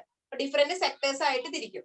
അപ്പൊ നമ്മളൊരു എ എന്ന് പറയുന്ന ഒരു റെസിഡൻഷ്യൽ സെക്ടർ, ഈ റെസിഡൻഷ്യൽ സെക്ടറിനെ നമ്മൾ ആ ഒരു ഏരിയയിലുള്ള ഒരു റെസിഡൻഷ്യൽ സെക്ടർ എടുത്തു. ആ റെസിഡൻഷ്യൽ സെക്ടറിനെ ഒരു 1000 പ്ലോട്ട് ആയിട്ട് ഡിവൈഡ് ചെയ്തു, 1000 പ്ലോട്ട്സ് ആയിട്ട് ഡിവൈഡ് ചെയ്തു. ഇനി ഒരു പ്ലോട്ടില് 5 ആൾക്കാര്, 5 പേഴ്സൺസ് എന്നുള്ള ഒരു അസംഷനില് ഇവര് അവിടുത്തെ പോപ്പുലേഷൻ ഫോർകാസ്റ്റ് ചെയ്യാണ്. അപ്പൊ ഒരു പ്ലോട്ടില് 5 പേഴ്സൺസ്. അപ്പൊ അങ്ങനെ ആവുമ്പോ 1000 പ്ലോട്ടില് എത്ര പേരുണ്ടാവും? 5000 പേഴ്സൺസ് ഉണ്ടാവും. അപ്പൊ നമുക്ക് റെസിഡൻഷ്യൽ സെക്ടറിനെ അങ്ങനെ നമ്മൾ അവരെ അസ്യൂം ചെയ്തേക്കാം. ഇങ്ങനെ ഒരു മാസ്റ്റർ പ്ലാൻ തയ്യാറാക്കി, സിറ്റിയുടെ മൊത്തത്തിലുള്ള മാസ്റ്റർ പ്ലാൻ തയ്യാറാക്കി, അതിന് പല സെക്ടേഴ്സ് ഉണ്ടെന്ന് അറിയാം. എന്നിട്ട് ഓരോ സെക്ടറിലും പല പ്ലോട്ട്സ് ആയിട്ട് തിരിച്ചിട്ട് ഒരു പ്ലോട്ടിൽ ഇത്രയും പേഴ്സൺസ് ഉണ്ടാവും എന്നുള്ളൊരു അസംഷനിൽ വന്നിട്ട് അവിടുത്തെ പോപ്പുലേഷൻ നമ്മൾ ഫോർകാസ്റ്റ് ചെയ്യാം. ഈ മെത്തേഡ് എന്ന് വെച്ചിട്ടുണ്ടെങ്കിൽ വാട്ടർ സപ്ലൈ സ്കീമിന്റെ കേസിൽ കുറച്ചും കൂടി നമുക്ക് അഡോപ്റ്റ് ചെയ്യാവുന്ന ഒരു മെത്തേഡാണ്. എന്തുകൊണ്ടെന്ന് വെച്ചിട്ടുണ്ടെങ്കിൽ പല സെക്ടേഴ്സ് ആയിട്ട് തിരിക്കുന്നുണ്ട്. അപ്പൊ ഓരോ സെക്ടേഴ്സിലും വാട്ടർ ഡിമാൻഡ് വ്യത്യാസമല്ലോ, നമ്മൾ പഠിച്ചിട്ടുണ്ട്. അപ്പൊ കറക്റ്റ് ആയിട്ട് ഓരോ സെക്ടേഴ്സിലുള്ള പേഴ്സൺസിന്റെ പോപ്പുലേഷൻ ഒക്കെ നമുക്ക് കാൽക്കുലേറ്റ് ചെയ്യാൻ പറ്റും. അതുകൊണ്ട് കുറച്ചും കൂടി ഒരു അഡോപ്റ്റ് ചെയ്യാൻ പറ്റുന്ന ഒരു മെത്തേഡാണ് സോണിങ് അല്ലെങ്കിൽ master plan method. Different zones ആയിട്ട് തിരിക്കും. എന്നിട്ട് ഓരോ സോണിനെ പിന്നീട് പ്ലോട്ട് ആയിട്ട് തിരിച്ചിട്ട് ഓരോ പ്ലോട്ടിൽ ഇത്ര ആൾക്കാരെന്ന് വെച്ച് കാൽക്കുലേറ്റ് ചെയ്തിട്ട് ടോട്ടൽ പോപ്പുലേഷൻ ഫോർകാസ്റ്റ് ചെയ്യുന്നതാണ് zoning or master plan method പറയുന്നത്. ഇനി 8th മെത്തേഡാണ് റേഷ്യോ ആൻഡ് കോറിലേഷൻ മെത്തേഡ്. അത് അത്ര ഇമ്പോർട്ടന്റ് ആയിട്ടുള്ള ഒരു മെത്തേഡ് അല്ല കേട്ടോ. റേഷ്യോ ആൻഡ് കോറിലേഷൻ മെത്തേഡ് എന്ന് വെച്ചിട്ടുണ്ടെങ്കിൽ നമ്മൾ കോറിലേറ്റ് ചെയ്യുക. എല്ലാത്തിന്റെ പേര് തന്നെ ഉണ്ട് അതെന്താന്ന്. കോറിലേറ്റ് ചെയ്യുകയാണ്. ഒരു ബിഗ് ഏരിയ അല്ലെങ്കിൽ ബിഗ് ടൗണിനെ സ്മോൾ ഏരിയ അല്ലെങ്കിൽ സ്മോൾ ടൗണിനോട് കോറിലേറ്റ് ചെയ്യും. Ratio or correlation method. ഒരു ബിഗ് ടൗണിനെ അല്ലെങ്കിൽ ബിഗ് ഏരിയനെ സ്മോൾ ടൗൺ അല്ലെങ്കിൽ സ്മോൾ ഏരിയയോട് കമ്പയർ ചെയ്തിട്ട് നമ്മൾ പോപ്പുലേഷൻ ഫോർകാസ്റ്റ് ചെയ്യുക. അത് ഒട്ടും തന്നെ അക്സെപ്റ്റബിൾ ആയിട്ടുള്ള ഒരു മെത്തേഡ് അല്ല. കാരണം നമുക്ക് ഒരു ബിഗ് ഏരിയനെയും സ്മോൾ ഏരിയനെയും തമ്മിൽ കമ്പയർ ചെയ്തിട്ടുണ്ടെങ്കിൽ അവിടെ നമുക്ക് ആക്യുറസി വളരെ കുറവായിരിക്കും. അതുകൊണ്ട് തന്നെ ഒത്തിരി അഡോപ്റ്റ് ചെയ്യുന്ന ഒരു മെത്തേഡ് അല്ല. അവിടെ അങ്ങനെയാണ് ചെയ്യുന്നതെന്ന് അറിഞ്ഞിരിക്കുക. റേഷ്യോ കോറിലേഷൻ മെത്തേഡ് കോറിലേറ്റ് ചെയ്യാണ്. സ്മോൾ ഏരിയനെ ബിഗ് ഏരിയ ആയിട്ട് കോറിലേറ്റ് ചെയ്താണ് പോപ്പുലേഷൻ ഫോർകാസ്റ്റ് ചെയ്യുന്നത്. അടുത്ത മെത്തേഡാണ് last method, growth composition method. Growth composition analysis. Growth composition analysis method. ഇവിടെ എന്താ കോമ്പോസിഷൻ ആണ്. നമ്മൾ ഒരു പോപ്പുലേഷന് ചേഞ്ച് വരുന്നത് എന്തുകൊണ്ടൊക്കെയാ? പോപ്പുലേഷൻ അഫക്ട് ചെയ്യുന്ന ഫാക്ടേഴ്സ് അവിടുത്തെ എന്തൊക്കെയായിരിക്കും? 3 ഫാക്ടേഴ്സ് ആണുള്ളത്. ഒന്ന് ബർത്ത് റേറ്റ്, പിന്നെ അതുപോലെ ഡെത്ത് റേറ്റ്, പിന്നെ മൈഗ്രേഷൻ. ഇങ്ങനെ 3 ഫാക്ടേഴ്സ് ആയിരിക്കും ഒരു പോപ്പുലേഷൻ, ഒരു സിറ്റിയിലോ ഒരു ഏരിയയില് പോപ്പുലേഷൻ ചേഞ്ച് വരാനുള്ള മെയിൻ റീസൺസ്. ഈ 3 ഫാക്ടേഴ്സ് ആയിരിക്കും. അപ്പൊ ഇത് 3 കൺസിഡർ ചെയ്തിട്ട് നമ്മൾ പോപ്പുലേഷൻ ഫോർകാസ്റ്റ് ചെയ്യുന്ന രീതിയാണ് ഈ ഒരു മെത്തേഡിലുള്ളത്. അപ്പോ ഇതെങ്ങനെ ചെയ്യണത്? ഇതിന്റെ ഒരു ഇക്വേഷൻ ഉണ്ട്. ഇക്വേഷൻ പി എൻ എന്ന് പറയുന്നത് population after n decades P N equal to P plus natural increase plus migration. ഇങ്ങനെയാണ് ഈ മെത്തേഡിൽ പോപ്പുലേഷൻ ഫോർകാസ്റ്റ് ചെയ്യുന്നത്. പി എന്ന് പറയുന്നത് പ്രസന്റ് പോപ്പുലേഷൻ, നാച്ചുറൽ ഇൻക്രീസ് എന്ന് പറഞ്ഞിട്ടുണ്ടെങ്കിൽ ബർത്ത് റേറ്റിന്റെയും ഡെത്ത് റേറ്റിന്റെയും ഡിഫറൻസ് ആയിരിക്കും. പിന്നെ അതുപോലെ മൈഗ്രേഷൻ എന്ന് വെച്ചിട്ടുണ്ടെങ്കിൽ മൈഗ്രേറ്റ് ചെയ്തു പോയ ആ ഒരു ആൾക്കാരുടെ നമ്പർ ഇല്ലേ, അതാണ് മൈഗ്രേഷനിൽ വരുന്നത്.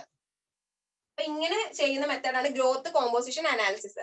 അപ്പൊ ഗ്രോത്ത് കോമ്പോസിഷൻ ആണെന്ന് ഓർക്കാം. 3 എണ്ണത്തിന്റെ കോമ്പോസിഷൻ ആണെന്ന് പറയുമ്പോൾ തന്നെ നമ്മുടെ മനസ്സിലേക്ക് ഇത് വരും. പ്രസന്റ് പോപ്പുലേഷന്റെ കൂടെ ആ നാച്ചുറൽ ഇൻക്രീസ് എന്ന് വെച്ചിട്ടുണ്ടെങ്കിൽ ബർത്ത് റേറ്റിന്റെ ഡെത്ത് റേറ്റിന്റെ ഡിഫറൻസ്, അതിന്റെ കൂടെ പിന്നെ മൈഗ്രേഷനും കൂടി ആഡ് ചെയ്യുന്നതാണ് ഗ്രോത്ത് കോമ്പോസിഷൻ അനാലിസിസ്, ആ മെത്തേഡ്. നമ്മുടെ 9 മെത്തേഡ്സും പോപ്പുലേഷൻ ഫോർകാസ്റ്റിംഗിന് വേണ്ടിയുള്ള 9 മെത്തേഡ്സും പറഞ്ഞു. ഫസ്റ്റ് 3 മെത്തേഡ് എന്തിനാ യൂസ് ചെയ്യണേ, എവിടെ യൂസ് ചെയ്യണേന്ന് അറിഞ്ഞിരിക്കാം കേട്ടോ. ബാക്കി എല്ലാം എന്താന്ന് അറിഞ്ഞിരിക്കാം. ഇനി നമുക്ക് അടുത്ത ടോപ്പിക്കിലേക്ക് കിടക്കാം. ഡൗട്ട്സ് ഉണ്ടെങ്കിൽ ചോദിക്കണേ.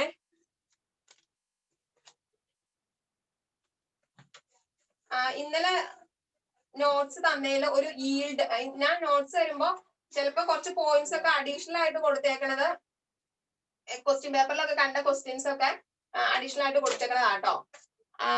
ഇപ്പൊ മറ്റേ ഗ്രൗണ്ട് വാട്ടറിന്റെ കേസ് ഒക്കെ പറഞ്ഞിട്ടുണ്ടായിരുന്നു. ഒരു ഗ്രൗണ്ട് വാട്ടറിൽ എർത്ത് ക്രസ്റ്റിൽ എന്തോരം ഗ്രൗണ്ട് വാട്ടർ ഒക്കെ ഉണ്ടെന്ന്. അതൊക്കെ ക്വസ്റ്റ്യൻ ആയിട്ട് കണ്ടപ്പോ ജസ്റ്റ് അതിന്റെ കൂടെ എഴുതി വെച്ചു എന്നുള്ളൂ കേട്ടോ. പിന്നെ ക്വസ്റ്റ്യൻ പേപ്പർ നിങ്ങൾക്ക് വേറെ തരാൻ ഡിസ്കസ് ചെയ്യാൻ, പക്ഷെ ഞാൻ അങ്ങനെ ആഡ് ചെയ്തേക്കണാണ് ആ പോയിന്റ്സ് ഒക്കെ. പിന്നെ ഈൽഡ് എന്ന് പറഞ്ഞൊരു ടോപ്പിക് ഉണ്ടായിരുന്നു.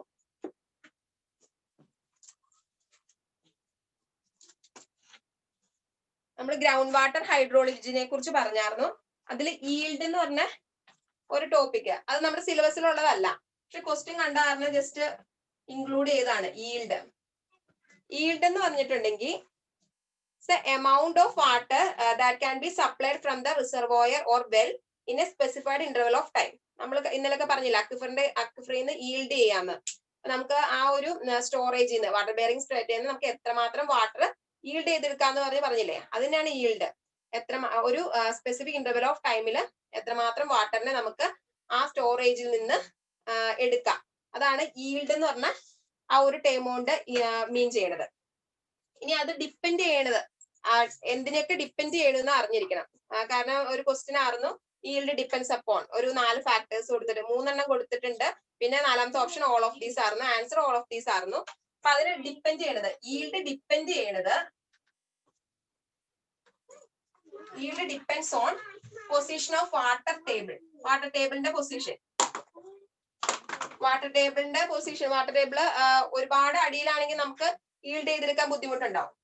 വാട്ടർ ടേബിളിന്റെ പൊസിഷൻ മേളിലാണെങ്കിൽ പെട്ടെന്ന് ഈൽഡ് ചെയ്യാൻ പറ്റും. വാട്ടർ ടേബിളിന്റെ പൊസിഷൻ, പിന്നെ സോയിലില് എങ്ങനെ പെർമിബിൾ ആണ്, പെർമിബിലിറ്റി ഓഫ് സോയില്, ആ സോയിലിന്റെ കണ്ടീഷൻ അനുസരിച്ച് ഈൽഡ് വ്യത്യാസം വരും. അതുപോലെ പൊറോസിറ്റി, സോയിലിന്റെ പൊറോസിറ്റി നോട്ട്സ് തന്നിട്ടുണ്ട്, ജസ്റ്റ് നിങ്ങളൊന്ന് വായിച്ചു കേട്ടോ, ഈൽഡ് എന്തിനൊക്കെ ഡിപ്പെൻഡ് ചെയ്തേക്കുന്നത്. പിന്നെ rate of water withdrawal from the well, നമ്മള് വെല്ലിൽ നിന്ന് എത്രമാത്രം വാട്ടർ വിഡ്രോ ചെയ്യണം, റേറ്റ് ഓഫ് വാട്ടർ വിഡ്രോവൽ. ഇത് ഈൽഡ് എന്ന് പറയുന്നത് എല്ലാ കേസിലും, റിസർവോയർ ആണെങ്കിലും വെല്ലിന്റെ കേസിലൊക്കെ ഈൽഡ് സെയിം തന്നെയാണ് കേട്ടോ. പിന്നെ ഏരിയ ഓഫ് അക്വിഫറിന്റെ ഏരിയ, ആ ക്വസ്റ്റ്യനില് ഈ ആദ്യത്തെ 3 ആയിരുന്നു. Position of water table, permeability of soil, porosity of soil, പിന്നെ ഓൾ ഓഫ് ദീസ്. അപ്പൊ ഈൽഡ് എല്ലാത്തിനും ഡിപ്പെൻഡ് ചെയ്യും.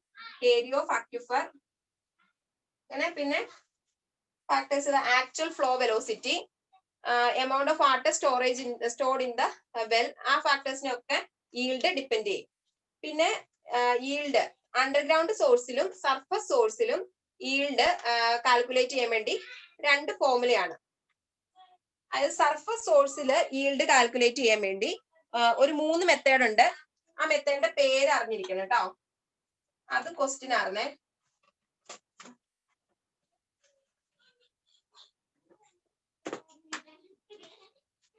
Surface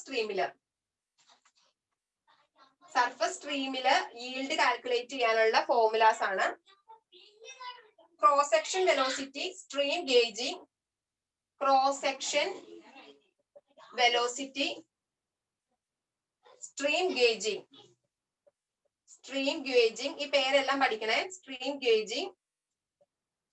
third one chemical method. ഈ 3 മെത്തേഡ് ഉപയോഗിച്ചാണ് നമ്മൾ സർഫസ് സ്ട്രീമില് ഈൽഡ് കാൽക്കുലേറ്റ് ചെയ്യുന്നത്. അതുപോലെ തന്നെ സബ് സർഫസ് സോഴ്സിലെ ഒരു 2 മെത്തേഡാണ് പറയണത്. സബ് സർഫസിലെ റെക്കപ്പറേഷൻ മെത്തേഡും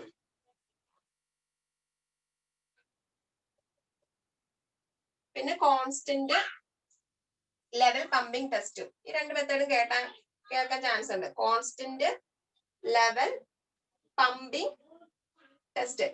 ഈ പേര് മാത്രം അറിഞ്ഞിരുന്നാൽ മതി, ഇത് എന്താണെന്നൊന്നും പഠിക്കൊന്നും വേണ്ട. ജസ്റ്റ് അത് സർഫസിൽ ഏതാണ് സബ് സർഫസിൽ ഏതാണെന്ന് നിങ്ങൾ ഡിഫറൻഷിയേറ്റ് ചെയ്ത് പഠിക്കുക കേട്ടോ. ഇതിൽ 3 മെത്തേഡ് ഉണ്ട്. സബ് സർഫസിന്റെ കേസിൽ 2 മെത്തേഡാണ് ഉള്ളത്. ഏത് മെത്തേഡാന്ന് പേര് അറിഞ്ഞിരിക്കാം. അപ്പൊ ഈൽഡിന്റെ കേസിൽ അത്രേ ഉള്ളൂ. ഇനി നമ്മുടെ വാട്ടർ ട്രീറ്റ്മെന്റിലേക്ക് കടക്കുവാണ്. അതില് ഫസ്റ്റ് ഇമ്പ്യൂരിറ്റീസ്. എൻവയോൺമെന്റിൽ കുറെ കിടക്കുന്നുണ്ട്, അതാണ് ഇച്ചിരി സ്പീഡിൽ പോണേ കേട്ടോ.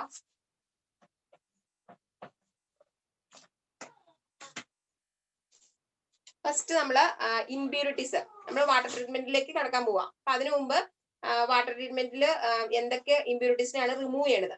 3 തരത്തിലാണ് മേജർ ആയിട്ട് ഇമ്പ്യൂരിറ്റീസ് ഉള്ളത്. വാട്ടറിലെ ഇമ്പ്യൂരിറ്റീസ് എത്ര ഉണ്ട്? 3 എണ്ണം. ഇമ്പ്യൂരിറ്റീസ് ഇൻ വാട്ടർ 3 തരത്തില്. First one suspended impurities.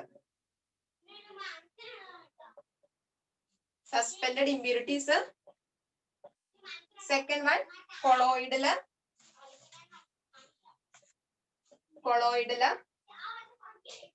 Third one എന്ന് പറയുന്നത് ഡിസോൾഡ് ഇമ്പ്യൂരിറ്റീസ്. ഈ 3 ടൈപ്പാണ് ഇമ്പ്യൂരിറ്റീസ് നമ്മുടെ വാട്ടർ ബോഡീസിൽ കാണപ്പെടുന്നത്. അതില് സസ്പെൻഡഡ് ഇമ്പ്യൂരിറ്റീസ് എന്ന് പറയുന്നത് ഏറ്റവും കൂടുതൽ പാർട്ടിക്കിൾ സൈസ് കൂടിയതാണ് സസ്പെൻഡഡ് ഇമ്പ്യൂരിറ്റീസ്. കൊളോയിഡിലാവുമ്പോൾ അതിനേക്കാളും കുറവായിരിക്കും. ഇതിന്റെ പാർട്ടിക്കിൾ സൈസ് എന്ന് പറയുന്നത് 10⁻⁻1 to 10⁻³ mm. സസ്പെൻഡ് ഇമ്പ്യൂരിറ്റീസിന്റെ പാർട്ടിക്കിൾസ്. സസ്പെൻഡ് ഇമ്പ്യൂരിറ്റീസ് എന്ന് വെച്ചാൽ എന്താ? നമ്മുടെ വാട്ടർ ബോഡീസിലൊക്കെ സസ്പെൻഡ് ചെയ്ത് കിടക്കുന്നത്.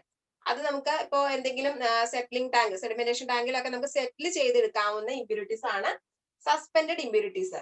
അതുകൊണ്ട് തന്നെ അതിന്റെ പാർട്ടിക്കിൾ സൈസ് ബാക്കി രണ്ടിനെ അപേക്ഷിച്ച് കൂടുതലായിരിക്കും. 10⁻⁻1 to 10⁻³ mm ആണ് ഈ സസ്പെൻഡഡ് ഇമ്പ്യൂരിറ്റീസിന്റെ സൈസ്. ഈ സസ്പെൻഡഡ് ഇമ്പ്യൂരിറ്റീസില് ഇൻക്ലൂഡഡ് ആയിട്ടുള്ളത് 3 കാറ്റഗറി പെടുന്നതാണ് മെയിൻ ആയിട്ട് ഇൻക്ലൂഡഡ് ആയിട്ടുള്ളത്. ഒന്ന് ആൽഗെ, പ്രോട്ടോസോവ, ഫംഗൈ. അവര് കളറും ഓർഡറും ടർബിഡിറ്റിയും ഒക്കെ ഉണ്ടാക്കുന്നത് ഈ ഒരു കാറ്റഗറിയാണ്. പിന്നെ silt, clay, mineral matter, organic matter. അത് ടർബിഡിറ്റി കോസ് ചെയ്യുന്ന ആൾക്കാരാണ്. പിന്നെ ബാക്ടീരിയ ആണ് ഡിസീസ് കോസിങ് ആയിട്ടുള്ള. എല്ലാ ബാക്ടീരിയയും കോസ് ചെയ്യില്ല, പാത്തജൻസ് ആയിട്ടുള്ള ബാക്ടീരിയ ആണ് ഡിസീസ് കോസിങ് ആയിട്ടുള്ളത്.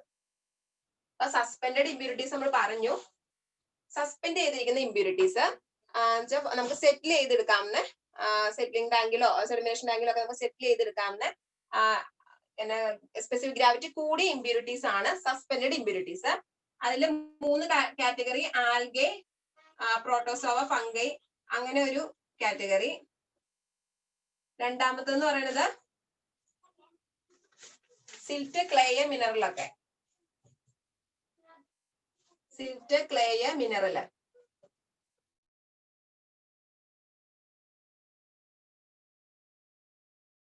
ഈ ആൽഗയും പ്രോട്ടോസോവും ഒക്കെ കളറും ടർബിഡിറ്റി ഓർഡറും ഒക്കെ കോസ് ചെയ്യുന്നതാണ്. കളറും ഓർഡറൊക്കെ കോസ് ചെയ്യുന്നതാണ്. സിൽറ്റും ക്ലേയും മിനറലൊക്കെയാണ് ടർബിഡിറ്റി കോസ് ചെയ്യുന്നത്, ബാക്ടീരിയ ഡിസീസ് കോസ് ചെയ്യുന്നത്. പിന്നെ അടുത്ത ഇമ്പ്യൂരിറ്റീസ് ഏതാ പറഞ്ഞ രണ്ടാമത്തെ കൊളോയിഡില്. സെക്കൻഡ് കാറ്റഗറി എന്ന് പറയുന്നത് കൊളോയിഡൽ ഇമ്പ്യൂരിറ്റീസ് ആണ്.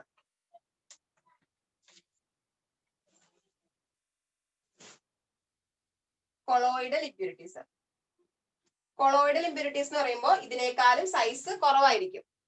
ഇതിന്റെ സൈസ് ഇതിന്റെ എത്രയായിരുന്നു? ഫസ്റ്റ് വണ്ണിന്റെ സൈസ് 10⁻⁻1 to 10⁻³ mm ആണെങ്കിൽ കൊളോയിഡൽ ഇമ്പ്യൂരിറ്റീസിന്റെ സൈസ് അതിലും കുറവാണ്. 10⁻³ to 10⁻⁻6 10⁻⁻6 mm. കൊളോയിഡൽ ഇമ്പ്യൂരിറ്റീസിന്റെ സൈസ് സസ്പെൻഡിനേക്കാളും കുറവാന്ന് ഓർത്തിരിക്കുക. പിന്നെ ഈ കൊളോയിഡൽ പാർട്ടിക്കിൾസ്, ഈ കൊളോയിഡൽ ഇമ്പ്യൂരിറ്റീസ് എന്ന് പറയുന്നത് ചാർജ്ഡ് പാർട്ടിക്കിൾസ് ആണ്. ചാർജ്ഡ് പാർട്ടിക്കിൾസ് ആയതുകൊണ്ട് തന്നെ അതൊരു കോൺസ്റ്റന്റ് ആയിട്ടുള്ള മോഷനിലായിരിക്കും. ആ കോൺസ്റ്റന്റ് മോഷനെയാണ് ബ്രൗണിയൻ മൂവ്മെന്റ് എന്ന് പറയുന്നത്. ചാർജ്ഡ് പാർട്ടിക്കിൾ ആണ്, കോൺസ്റ്റന്റ് മോഷനിലായിരിക്കും. അതങ്ങനെ സെറ്റിലൊന്നും ചെയ്യില്ല, എപ്പോഴും കോൺസ്റ്റന്റ് മോഷനിലാണ്. ആ മോഷൻ എന്താ പറയുന്നത്? Brownian movement. ഇമ്പോർട്ടന്റ് ആട്ടോ, ബ്രൗണിയൻ മൂവ്മെന്റ്. ചാർജ്ഡ് പാർട്ടിക്കിൾസ് ആണെന്ന് ഓർത്തിരിക്കുക, അതൊരു കോൺസ്റ്റന്റ് മോഷനിലാണ്. അതിനാണ് ബ്രൗണിയൻ മൂവ്മെന്റ് എന്ന് പറയുന്നത്.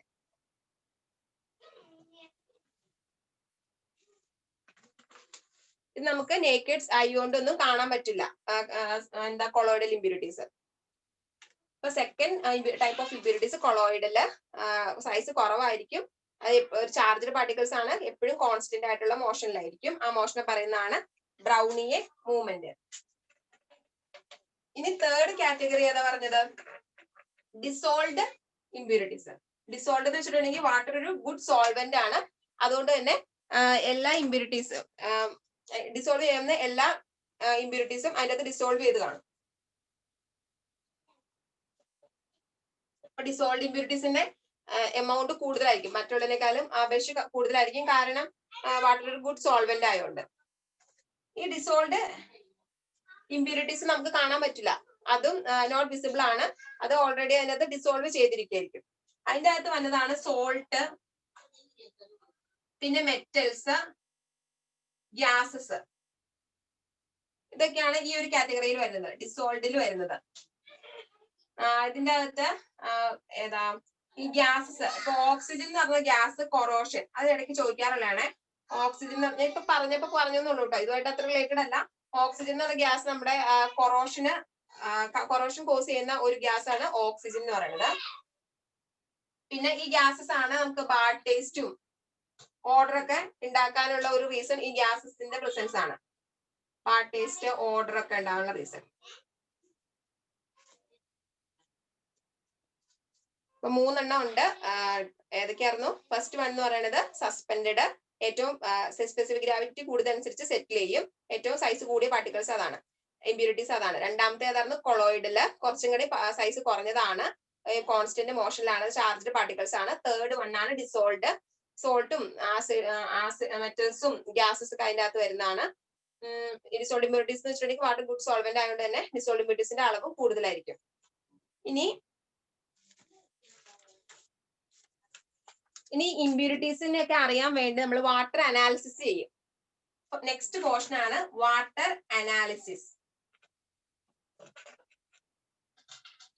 വാട്ടർ അനാലിസിസ് എന്ന് വെച്ചിട്ടുണ്ടെങ്കിൽ ഏതൊക്കെ ഇമ്പ്യൂരിറ്റീസ് പ്രസന്റ് ആയിട്ടുണ്ട്, അപ്പൊ അതിനൊക്കെ നമ്മൾ അനാലിസിസ് ചെയ്യാൻ വേണ്ടി, എക്സാമിൻ ചെയ്യാൻ വേണ്ടി ഒരു 3 തരത്തില് ഫിസിക്കൽ എക്സാമിനേഷൻ ചെയ്യും, കെമിക്കൽ എക്സാമിനേഷൻ ചെയ്യും, അതുപോലെ ബയോളജിക്കൽ എക്സാമിനേഷൻ കണ്ടക്ട് ചെയ്യും. അതാണ് വാട്ടർ അനാലിസിസ് എന്ന് പറയുന്നത്. ഈ വാട്ടർ അനാലിസിസ് റോ വാട്ടറിലും ട്രീറ്റഡ് വാട്ടറിലും, ട്രീറ്റ്മെന്റ് കഴിഞ്ഞ വാട്ടറിലും, അതുപോലെ റോ വാട്ടർ സോഴ്സിൽ നിന്ന് ഡയറക്റ്റ് ആയിട്ട് എടുക്കുന്ന വാട്ടറിലും കണ്ടക്ട് ചെയ്യും. Conducted both in raw and treated water. അതെന്തിനാ ട്രീറ്റഡ് വാട്ടറിൽ പിന്നെ വാട്ടർ അനാലിസിസ് നടത്തുന്നത്? റോ വാട്ടറിൽ നമുക്ക് അറിയാം ഇമ്പ്യൂരിറ്റീസ് ഉണ്ടാവും, അപ്പൊ അതിന്റെ ഫിസിക്കൽ നേച്ചറും ബയോളജിക്കലും കെമിക്കലും ഒക്കെ അറിയണം, അപ്പൊ വാട്ടർ അനാലിസിസ് നടത്തും. പക്ഷെ ട്രീറ്റഡിൽ എന്തിനാ നമ്മൾ ചെയ്യുന്നത്? ട്രീറ്റഡ് എന്ന് വെച്ചിട്ടുണ്ടെങ്കിൽ വാട്ടർ ട്രീറ്റ്മെന്റ് യൂണിറ്റിലൊക്കെ പോയി വാട്ടർ ട്രീറ്റ്മെന്റ് ഒക്കെ കഴിഞ്ഞു, ഇനിയിപ്പോ അതിന്റെ ഇനി ഓരോന്നിനും പെർമിസിബിൾ ആയിട്ടുള്ള ലിമിറ്റ് ഒക്കെ ഉണ്ട്. ടോട്ടൽ സോൾസ് ഇത്രേ പാടുള്ളൂ, ഹാർഡ്നെസ് ഇത്രേ പാടുള്ളൂ, ക്ലോറൈഡ് കണ്ടന്റ് നമ്മൾ പറഞ്ഞില്ലേ, അതുപോലെ ഓരോ ടെമ്പറേച്ചർ ഇത്രേ പാടുള്ളൂ, ഏതാ വാട്ടർ സപ്ലൈ ചെയ്യാനുള്ളതിന് ഓരോന്നിനും ഇത്രയും ക്യാരക്ടറിസ്റ്റിക് ആണ് അലൗബിൾ ആയിട്ടുള്ളൂ. അപ്പൊ അതൊക്കെ അതിൽ സാറ്റിസ്ഫൈ ആയിട്ടുണ്ടോ, ആ ഇമ്പ്യൂരിറ്റീസ് ഒക്കെ കുറഞ്ഞ് ആ ഒരു ലെവലിലേക്ക് ട്രീറ്റഡ് വാട്ടർ വന്നിട്ടുണ്ടോ എന്ന് അറിയാനാണ് ട്രീറ്റഡ് വാട്ടറിൽ വാട്ടർ അനാലിസിസ് ചെയ്യുന്നത്. അപ്പൊ water analysis is examination of water, both raw water and treated water is subject to these water analysis. അതിന് 3 മെത്തേഡ്സ് ആണുള്ളത്. ഏതൊക്കെയാണ് 3 മെത്തേഡ്? ഫിസിക്കൽ അനാലിസിസ് അല്ലെങ്കിൽ physical method, physical analysis. Second method എന്ന് പറയുന്നത് chemical method. Third one എന്ന് പറയുന്നത് biological method. Biological or bacteriological or microbiological examination എന്നൊക്കെ പറയും. ഇതിൽ ഫിസിക്കലും കെമിക്കലും ആണ് നമുക്ക് പഠിക്കാനുള്ളത്.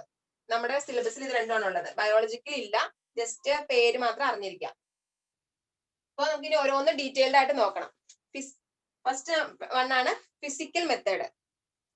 ഫിസിക്കൽ എന്ന് പറയുമ്പോൾ എന്താ? ഫിസിക്കൽ വാട്ടർ അനാലിസിസ് എന്ന് പറയുമ്പോൾ ഫിസിക്കൽ ആയിട്ടുള്ള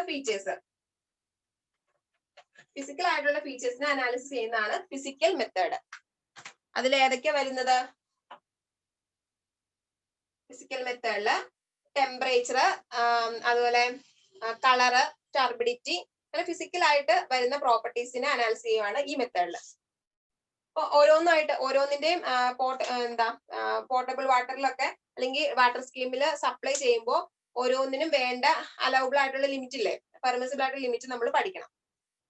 അപ്പൊ ഫസ്റ്റ് മെത്തേഡ്, ഫിസിക്കൽ മെത്തേഡില് ഫസ്റ്റ് വൺ എന്ന് പറയുന്നത് ടെമ്പറേച്ചർ.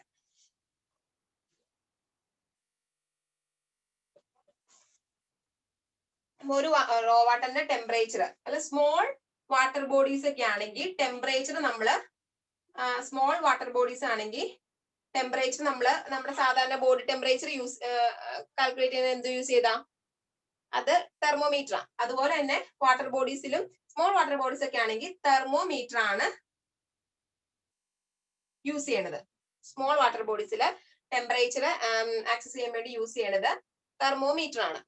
ഇനി അത് ലാർജ് വാട്ടർ ബോഡീസിന്റെ കേസിലാണെങ്കിൽ തെർമോമീറ്റർ വേറൊരു ടൈപ്പ് ആണ് യൂസ് ചെയ്യണത്, ബ്രോക്കൺ ക്യാപ്പിലറി തെർമോമീറ്റർ.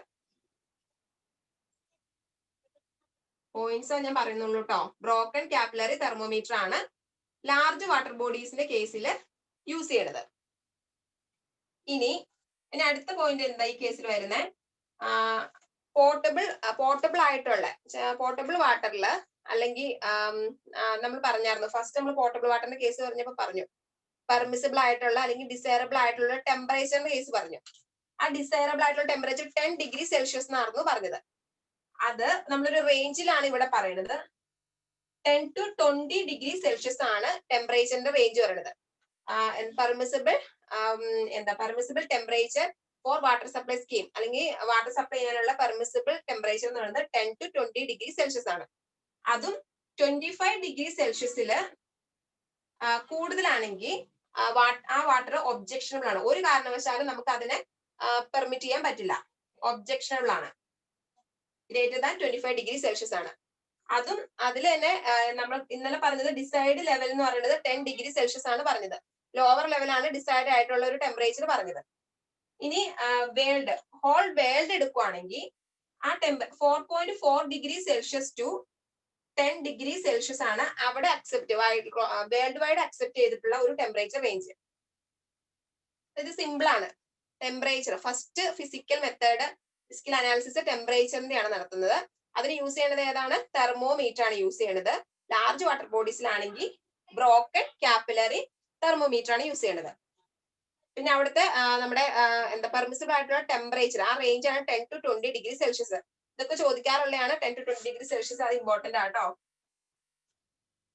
അതിൽ തന്നെ ഡിസൈറബിൾ ആയിട്ടുള്ളത് ലോവർ ആണ് 10 ഡിഗ്രി സെൽഷ്യസ്. ഇനി 25 ഡിഗ്രി സെൽഷ്യസ് കൂടുതലാണെങ്കിൽ ഒട്ടും പെർമിറ്റ് ചെയ്യാൻ പറ്റില്ല, അത് ഒബ്ജക്ഷണബിൾ ആണ്. പിന്നെ വേൾഡ് വൈഡ് ഉള്ള ഒരു കണക്കനുസരിച്ച് 4.4 degree Celsius to 10 degree Celsius ആണ് വേൾഡ് വൈഡ് അക്സെപ്റ്റ് ചെയ്തിട്ടുള്ള ഒരു ടെമ്പറേച്ചർ റേഞ്ച്. ഇത്രയാണ് ടെമ്പറേച്ചറിന്റെ കേസിലുള്ളൂ. അതിന് ടെമ്പറേച്ചറിന്റെ ഒരു കാര്യം പറയാനുണ്ട്. ടെമ്പറേച്ചർ എങ്ങനെ വാട്ടർ ബോഡിയിലെ ക്യാരക്ടറിസ്റ്റിക്സിനെ അഫക്ട് ചെയ്യുന്നത്? നമുക്കറിയാം വിസ്കോസിറ്റിനെ എങ്ങനെ ടെമ്പറേച്ചർ അഫക്ട് ചെയ്യുന്നത്? ടെമ്പറേച്ചർ ഇൻക്രീസ് ചെയ്യുമ്പോൾ വിസ്കോസിറ്റി ഡിക്രീസ് ചെയ്യും. അപ്പൊ temperature directly proportional to biological and chemical reaction. ബയോളജിക്കലും കെമിക്കൽ റിയാക്ഷനും ഒക്കെ ഡയറക്ട്ലി പ്രൊപ്പോർഷണൽ ആണ്. ടെമ്പറേച്ചർ കൂടുന്ന അനുസരിച്ച് അവിടുത്തെ ബയോളജിക്കൽ ആക്ടിവിറ്റീസും അതിലെ കെമിക്കൽ റിയാക്ഷൻസും ഒക്കെ കൂടും. And it's directly proportional to നമ്മുടെ വിസ്കോസിറ്റി, അതുപോലെ തന്നെ surface tension. Sorry, directly is inversely proportional to viscosity and ഓക്സിജന്റെ കണ്ടന്റ്. ടെമ്പറേച്ചർ കൂടുമ്പോൾ ഓക്സിജന്റെ എമൗണ്ട് കുറയും, അതുപോലെ തന്നെ വിസ്കോസിറ്റിയും കുറയും. Directly proportional to biological and chemical reaction and inversely proportional to viscosity and oxygen amount. കാര്യങ്ങൾ ഓർത്തിരിക്കാം കേട്ടോ. അപ്പൊ ഫസ്റ്റ് ടെസ്റ്റ് ടെമ്പറേച്ചറിന്റെ ടെസ്റ്റ് നടത്തി. ഇനി വാട്ടർ അനാലിസിസിൽ സെക്കൻഡ് ടെസ്റ്റ് ചെയ്യണത് കളറ്. നമ്മുടെ റേഞ്ചിന്റെ അകത്താണോ ആ റോ വാട്ടറിന്റെ അല്ലെങ്കിൽ ഈ പറയുന്നത് ട്രീറ്റഡ് വാട്ടറിന്റെ കളർ നമ്മൾ ടെസ്റ്റ് ചെയ്യുവാണ്. സെക്കൻഡ് വൺ ആണ് കളറ്. കളർ ടെസ്റ്റില് അതിന് യൂസ് ചെയ്യുന്ന ഇൻസ്ട്രുമെന്റ് എന്ന് പറയുന്നത് ടിൻഡോമീറ്റർ ആണ്. യൂസ് ചെയ്യുന്ന ഇൻസ്ട്രുമെന്റ് ഏതാണ്? ടിൻഡോമീറ്റർ. അത് ഇമ്പോർട്ടന്റ് ആണ്, ക്വസ്റ്റ്യൻ ആണ്. ടിൻഡോമീറ്റർ ആണ് കളർ ടെസ്റ്റ് ചെയ്യാൻ വേണ്ടി യൂസ് ചെയ്യുന്ന ഇൻസ്ട്രുമെന്റ് എന്ന് പറയുന്നത്. ഇനി അതിന്റെ ഒരു റേഞ്ച്, കളർ ഇന്റൻസിറ്റിയുടെ റേഞ്ച് എന്ന് പറയുന്നത് ഡൊമസ്റ്റിക് സപ്ലൈക്ക് വേണ്ടി ഫോർ ഡൊമസ്റ്റിക് സപ്ലൈ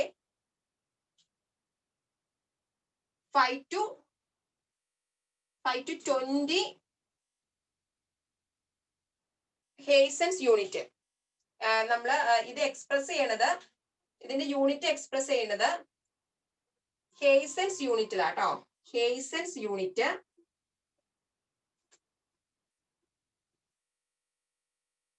അല്ലെങ്കിൽ true colour unit. True colour unit രണ്ടുപേര് പറയാം. ട്രൂ കളർ യൂണിറ്റ് അല്ലെങ്കിൽ ഹേസൻസ് യൂണിറ്റിലാണ് ഇതിന്റെ ഈ കളറിന്റെ യൂണിറ്റ് എക്സ്പ്രസ് ചെയ്യണത്.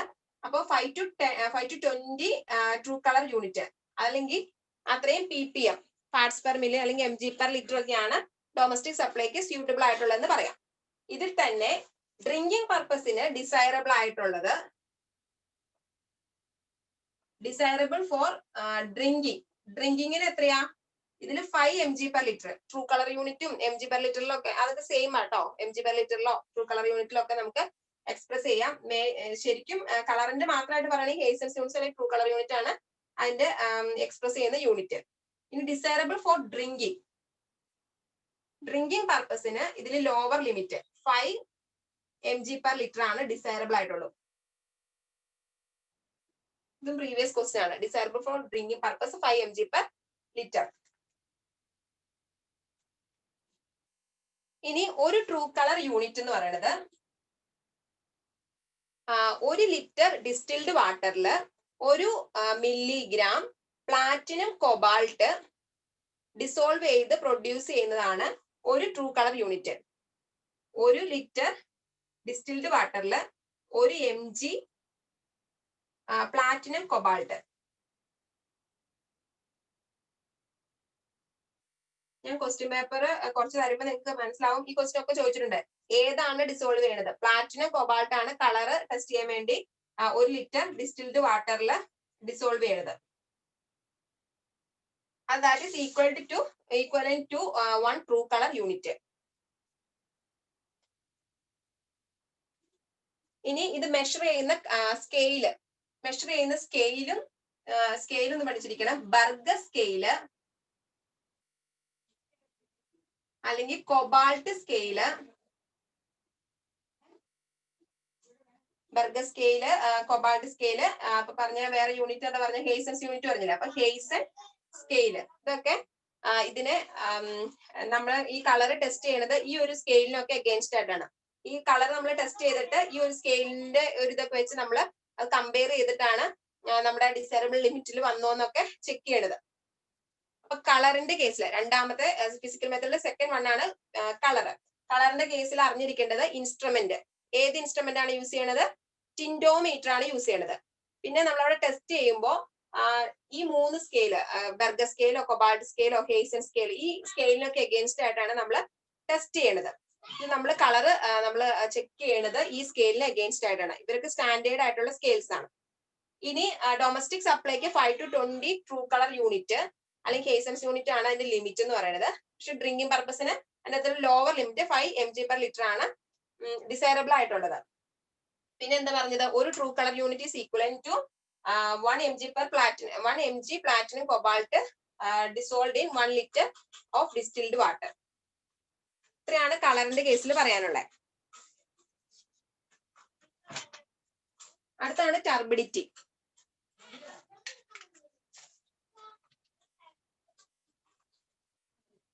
Temperature, colour. തേർഡ് വൺ എന്ന് പറയുന്നത് ടർബിഡിറ്റി ആണ്. ടർബിഡിറ്റി എന്താണ്? ടർബിഡിറ്റി എന്താണ്? It is the measure of resistance of passage of light through water.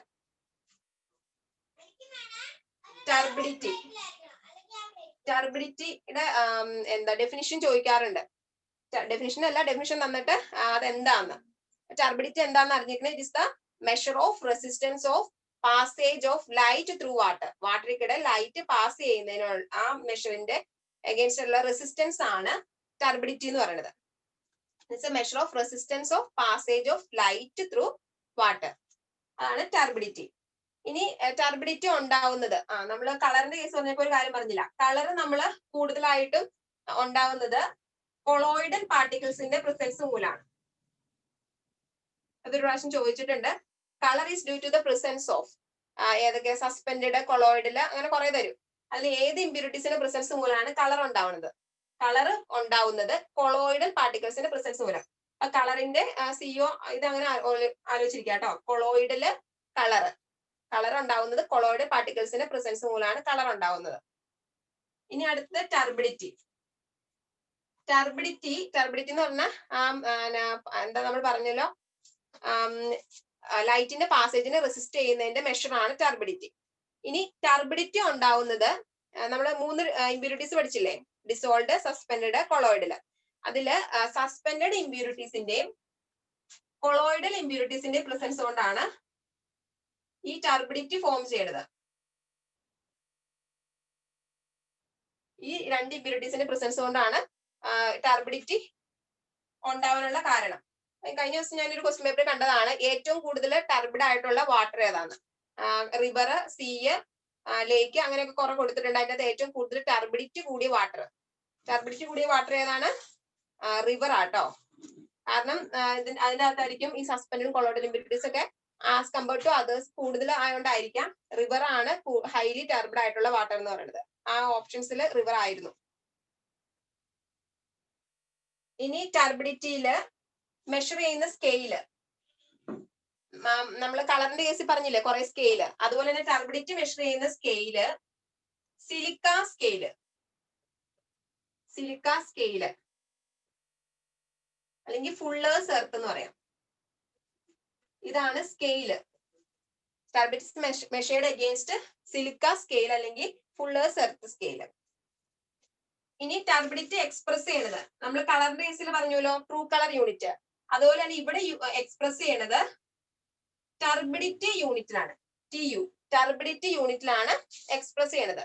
1 turbidity unit is equivalent to 1 ppm. ഒരു പാർട്സ് പെർ മില്ലിനോട് ഈക്വൽ ആണ് ഈ ടർബിഡിറ്റി യൂണിറ്റ് എന്ന് പറയുന്നത്.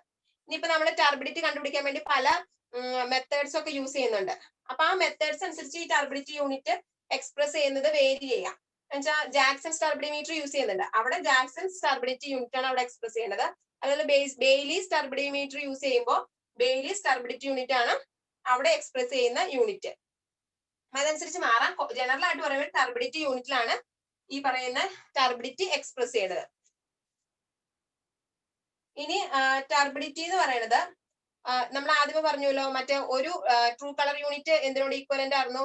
1 ലിറ്റർ ഡിസ്റ്റിൽഡ് വാട്ടറിൽ 1 mg പ്ലാറ്റിനം കൊബാൾട്ട് ഡിസോൾവ് ചെയ്യുന്നതിനോട് ഈക്വലന്റ് ആയിരുന്നു ഒരു ട്രൂ കളർ യൂണിറ്റ്. അതുപോലെ തന്നെ ഒരു ടർബിഡിറ്റി യൂണിറ്റ് എന്ന് പറയുന്നത് 1 mg silica 1 mg silica 1 litre distilled വാട്ടറിൽ ഡിസോൾവ് ചെയ്യുന്നതോട് ഈക്വലന്റ് ആണ് കേട്ടോ. ഇത് ചോദിച്ച് കണ്ടിട്ടില്ല, മറ്റേ കളറിന്റെ കേസിൽ ചോദിച്ചിട്ടുണ്ട്, ഇത് കണ്ടിട്ടില്ല കേട്ടോ. 1 മില്ലിഗ്രാം സിലിക്ക 1 ലിറ്റർ ഡിസ്റ്റിൽഡ് വാട്ടറിൽ ഡിസോൾവ് ചെയ്യുന്നതോട് ഈക്വലന്റ് ആണ് ഒരു ടർബിഡിറ്റി യൂണിറ്റ് എന്ന് പറയുന്നത്. ഇനി നമുക്ക് ടർബിഡിറ്റി മെഷർ ചെയ്യാനുള്ള ഒരു 4-5 മെത്തേഡ് ഉണ്ട്, അതും ചോദിക്കാറുള്ളതാണ്, അത് അറിഞ്ഞിരിക്കണം. അതിൽ ഫസ്റ്റ് മെത്തേഡ് എന്ന് പറയുന്നത് ടർബിഡി റോഡ്.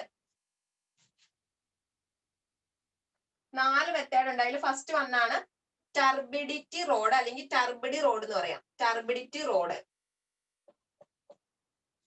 നമ്മൾ ടർബിഡിറ്റി പറഞ്ഞുകൊണ്ടിരിക്കുന്നത്. അതിലെ ടർബിഡിറ്റി എന്ന് പറഞ്ഞാൽ എന്താന്ന് പറഞ്ഞു, ലൈറ്റിനെ പാസ് ചെയ്യുമ്പോൾ അതിന് ഉള്ള റെസിസ്റ്റൻസ്, അതാണ് ടർബിഡിറ്റി. ഇനി അത് മെഷർ ചെയ്യാൻ വേണ്ടി യൂസ് ചെയ്യുന്നതാണ് ഫസ്റ്റ് വണ്ണാണ് ടർബിഡിറ്റി റോഡ്. ഈ ടർബിഡിറ്റി റോഡില് അതൊരു ഫീൽഡ് മെത്തേഡാണ്. ഇനി പറയുന്ന മെത്തേഡ് എല്ലാം ലബോറട്ടറി മെത്തേഡാണ്. ഈ ഒരെണ്ണം മാത്രമാണ് ഫീൽഡ് മെത്തേഡ് ഉള്ളൂ. അപ്പൊ താഴെ തന്നേക്കണേല് ഫീൽഡ് മെത്തേഡ് ഏതാന്ന് ക്വസ്റ്റ്യൻ ചോദിക്കാറുണ്ട്. ഇതൊരു ക്വസ്റ്റ്യൻ ആട്ടോ. ഫീൽഡ് മെത്തേഡാണ് ടർബിഡിറ്റി റോഡ് എന്ന് പറയുന്നത്. ഇനി ടർബിഡിറ്റി റോഡില് ഒരു അലുമിനിയം റോഡ് 23.2 സെന്റിമീറ്റർ നീളമുള്ള ലെങ്ത് ഉള്ള ഒരു അലുമിനിയം റോഡ് ഉണ്ട്. ഈ അലുമിനിയം റോഡിന്റെ അപ്പർ എൻഡില്, ഇതൊരു അലുമിനിയം റോഡാണെങ്കിൽ അതിന്റെ അപ്പർ എൻഡില് വീണ്ടും ഒരു അറ്റാച്ച്മെന്റ് കൊടുത്തിട്ടുണ്ട്. ഒരു 12.2 സെന്റിമീറ്റർ ലെങ്ത് ഉള്ള ഒരു ഗ്രാജുവേറ്റഡ് സ്കെയില്, നോൺ സ്ട്രെച്ചബിൾ ആയിട്ടുള്ള ഗ്രാജുവേറ്റഡ് സ്കെയില്, കുറെ ഗ്രാജുവേഷൻസ് ഒക്കെ ഉള്ള ഒരു സ്കെയില്. ഇത് അലുമിനിയം റോഡാണിത്. ഇതെന്ന് പറയുന്നത് ആ സ്കെയില്, ഗ്രാജുവേറ്റഡ് സ്കെയിൽ ഉണ്ട്. ഇനി ഇതിന്റെ താഴെയായിട്ട് ഇവിടെയായിട്ട് ഒരു പ്ലാറ്റിനം റിംഗ് ഉണ്ട്, അല്ല പ്ലാറ്റിനം നീഡിലുണ്ട്. ഇവിടെ ഒരു പ്ലാറ്റിനം റിംഗും ഉണ്ട്. ഇതെങ്ങനെ വർക്ക് ചെയ്യണമെന്ന് വെച്ചിട്ടുണ്ടെങ്കിൽ നമുക്ക് ടെസ്റ്റ് ചെയ്യേണ്ട ആ വാട്ടറിലേക്ക് ഈ ടർബിഡിറ്റി റോഡ് ഇമേഴ്സ് ചെയ്യും. ഇമേഴ്സ് ചെയ്ത് കഴിഞ്ഞിട്ട് നമ്മൾ ഈ ഒരു പ്ലാറ്റിനം നീഡിലുണ്ടെന്ന് പറഞ്ഞില്ലേ, ഒരു പ്ലാറ്റിനം നീഡിലുണ്ട്. ഈ പ്ലാറ്റിനം നീഡിൽ നമ്മൾ ഒബ്സർവ് ചെയ്തുകൊണ്ടിരിക്കണം. അപ്പൊ അത് പയ്യെ മൂവ് ചെയ്ത് എപ്പോഴാണോ ഈ പ്ലാറ്റിനം നീഡിൽ നമുക്ക് വിസിബിൾ അല്ലാതെ വരുന്നത്, അപ്പോൾ ഉള്ള ഇവിടുത്തെ ഈ സ്കെയിലിലെ മെഷർമെന്റ്, ഇവിടെ ഒരു ഐ പീസ് ഉണ്ട്. ഈ ഐ പീസ് കൂടെയാണ് നമ്മൾ നോക്കുന്നത്. അപ്പൊ എപ്പോഴാണോ ഈ പ്ലാറ്റിനം നീഡിൽ നമുക്ക് വിസിബിൾ അല്ലാതെ വരുന്നത്, അപ്പോഴുള്ള ഇവിടുത്തെ സ്കെയിലിലെ റീഡിങ് നോക്കണം. അതായിരിക്കും അവിടുത്തെ ടർബിഡിറ്റി എന്ന് പറയുന്നത്. നമ്മൾ കൂടുതലൊന്നും യൂസ് ചെയ്യാറില്ല, അത്ര ആക്യുറേറ്റ് അല്ല. ടർബിഡിറ്റി റോഡ് എന്ന് പറയുന്നത് ഫീൽഡ് മെത്തേഡാണെന്ന് പ്രത്യേകം നോട്ട് ചെയ്തേക്കുക. അതാണ് ചോദിക്കാറുള്ളത് കേട്ടോ. ഫീൽഡ് മെത്തേഡാണ് ടർബിഡിറ്റി റോഡ് യൂസ് ചെയ്തുള്ള ടർബിഡിറ്റി മെഷർമെന്റ് എന്ന് പറയുന്നത്. ഇതാണ് സംഭവം. ഇവിടെ നടക്കുന്നത് ഒരു അലുമിനിയം റോഡ് ഉണ്ട്, അതിന്റെ മേളിലൊരു ഗ്രാജുവേറ്റഡ് ആയിട്ടുള്ള നോൺ സ്ട്രെച്ചബിൾ ആയിട്ടുള്ള സ്കെയിൽ ഉണ്ട്, അടിയിൽ ഒരു പ്ലാറ്റിനം നീഡില്, അതിനോടൊരു റിംഗും അറ്റാച്ച് ചെയ്തിട്ടുണ്ട്. എന്നിട്ട് വാട്ടറിക്കടെ മൂവ് ചെയ്യുമ്പോൾ എപ്പോഴാണോ ഈ പ്ലാറ്റിനം നീഡിൽ നമുക്ക് വിസിബിൾ അല്ലാതെ വരുന്നത്, അതാണ് അപ്പൊ അവിടെയുള്ള സ്കെയിലിലെ റീഡിങ് നോട്ട് ചെയ്യുക. അതാണ് അവിടുത്തെ ടർബിഡിറ്റി എന്ന് പറയുന്നത്. അതാണ് ടർബിഡിറ്റി റോഡില്, അങ്ങനെയാണ് ടർബിഡിറ്റി റോഡ് വെച്ച് നമ്മൾ മെഷർ ചെയ്യുന്നത്. ഇനി സെക്കൻഡ് മെത്തേഡ് എന്ന് പറയുന്നത്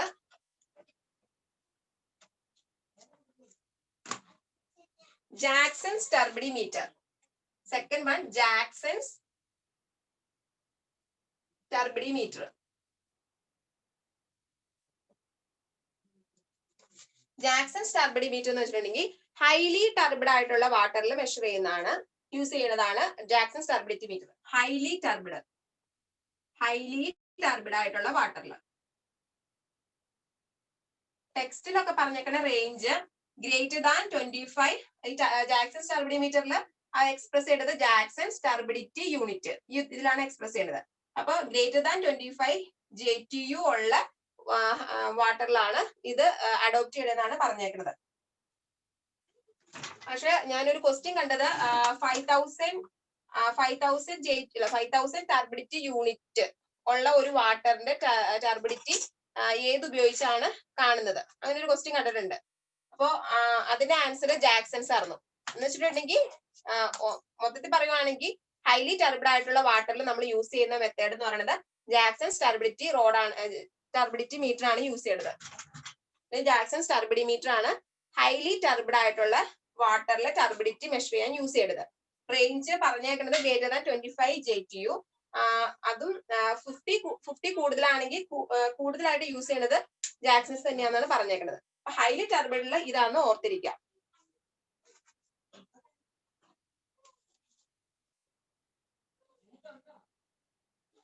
ഇത് നമ്മൾ പഠിച്ചിട്ട് നിങ്ങൾ ഓർക്കണ്ടായിരിക്കും. ഒരു മെറ്റൽ സ്റ്റാൻഡ് അവിടെ ഒരു ക്യാൻഡിൽ കത്തിച്ച് വെച്ചേക്കണം. എന്നിട്ട് അതിന്റെ മുകളിൽ ഒരു സിലിണ്ടർ, ഒരു മെറ്റലിന്റെ തന്നെ ഒരു സിലിണ്ടർ വെച്ചിട്ടുണ്ട്. അതിന്റെ അകത്ത് ഒരു ഗ്ലാസ് ട്യൂബ് ഇമേഴ്സ് ചെയ്ത് വെച്ചിട്ടുണ്ടാവും. ഗ്രാജുവേഷൻസ് ഒക്കെ ഉള്ള ഒരു മാർക്കിങ്സ് ഒക്കെ ഉള്ള ഒരു ഗ്ലാസ് ട്യൂബ് ഇമേഴ്സ് ചെയ്ത് വെച്ചിട്ടുണ്ടാവും. നമുക്ക് എന്താ സംഭവിക്കുന്നത് വെച്ചിട്ടുണ്ടെങ്കിൽ ഈ ക്യാൻഡിൽ കത്തിച്ച് വെക്കും. എന്നിട്ട് നമുക്ക് ടെസ്റ്റ് ചെയ്യേണ്ട വാട്ടർ ഈ ഗ്ലാസ് ട്യൂബിൽ കൂടെ നമ്മൾ പോർ ചെയ്യും. എന്നിട്ട് എപ്പോഴാണോ ഈ ലൈറ്റ് ക്യാൻഡില് സീസ് ചെയ്യണത്, അതിന്റെ വെട്ടം എപ്പോഴാണോ കെട്ടുപോകുന്നത്, ആ സമയത്തുള്ള ഈ ഗ്ലാസ് ട്യൂബ് വാട്ടർ നമ്മൾ പോർ ചെയ്തുകൊണ്ടിരിക്കുക.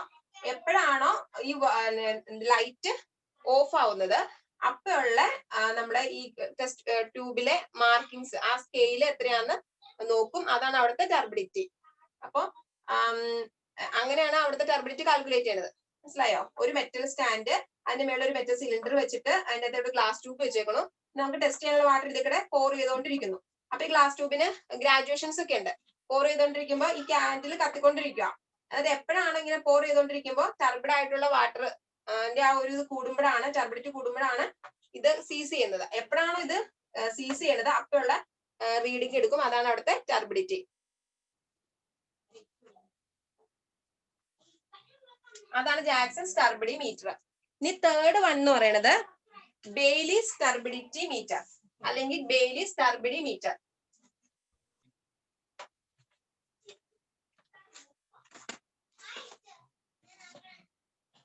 ബെയ്ലീസ്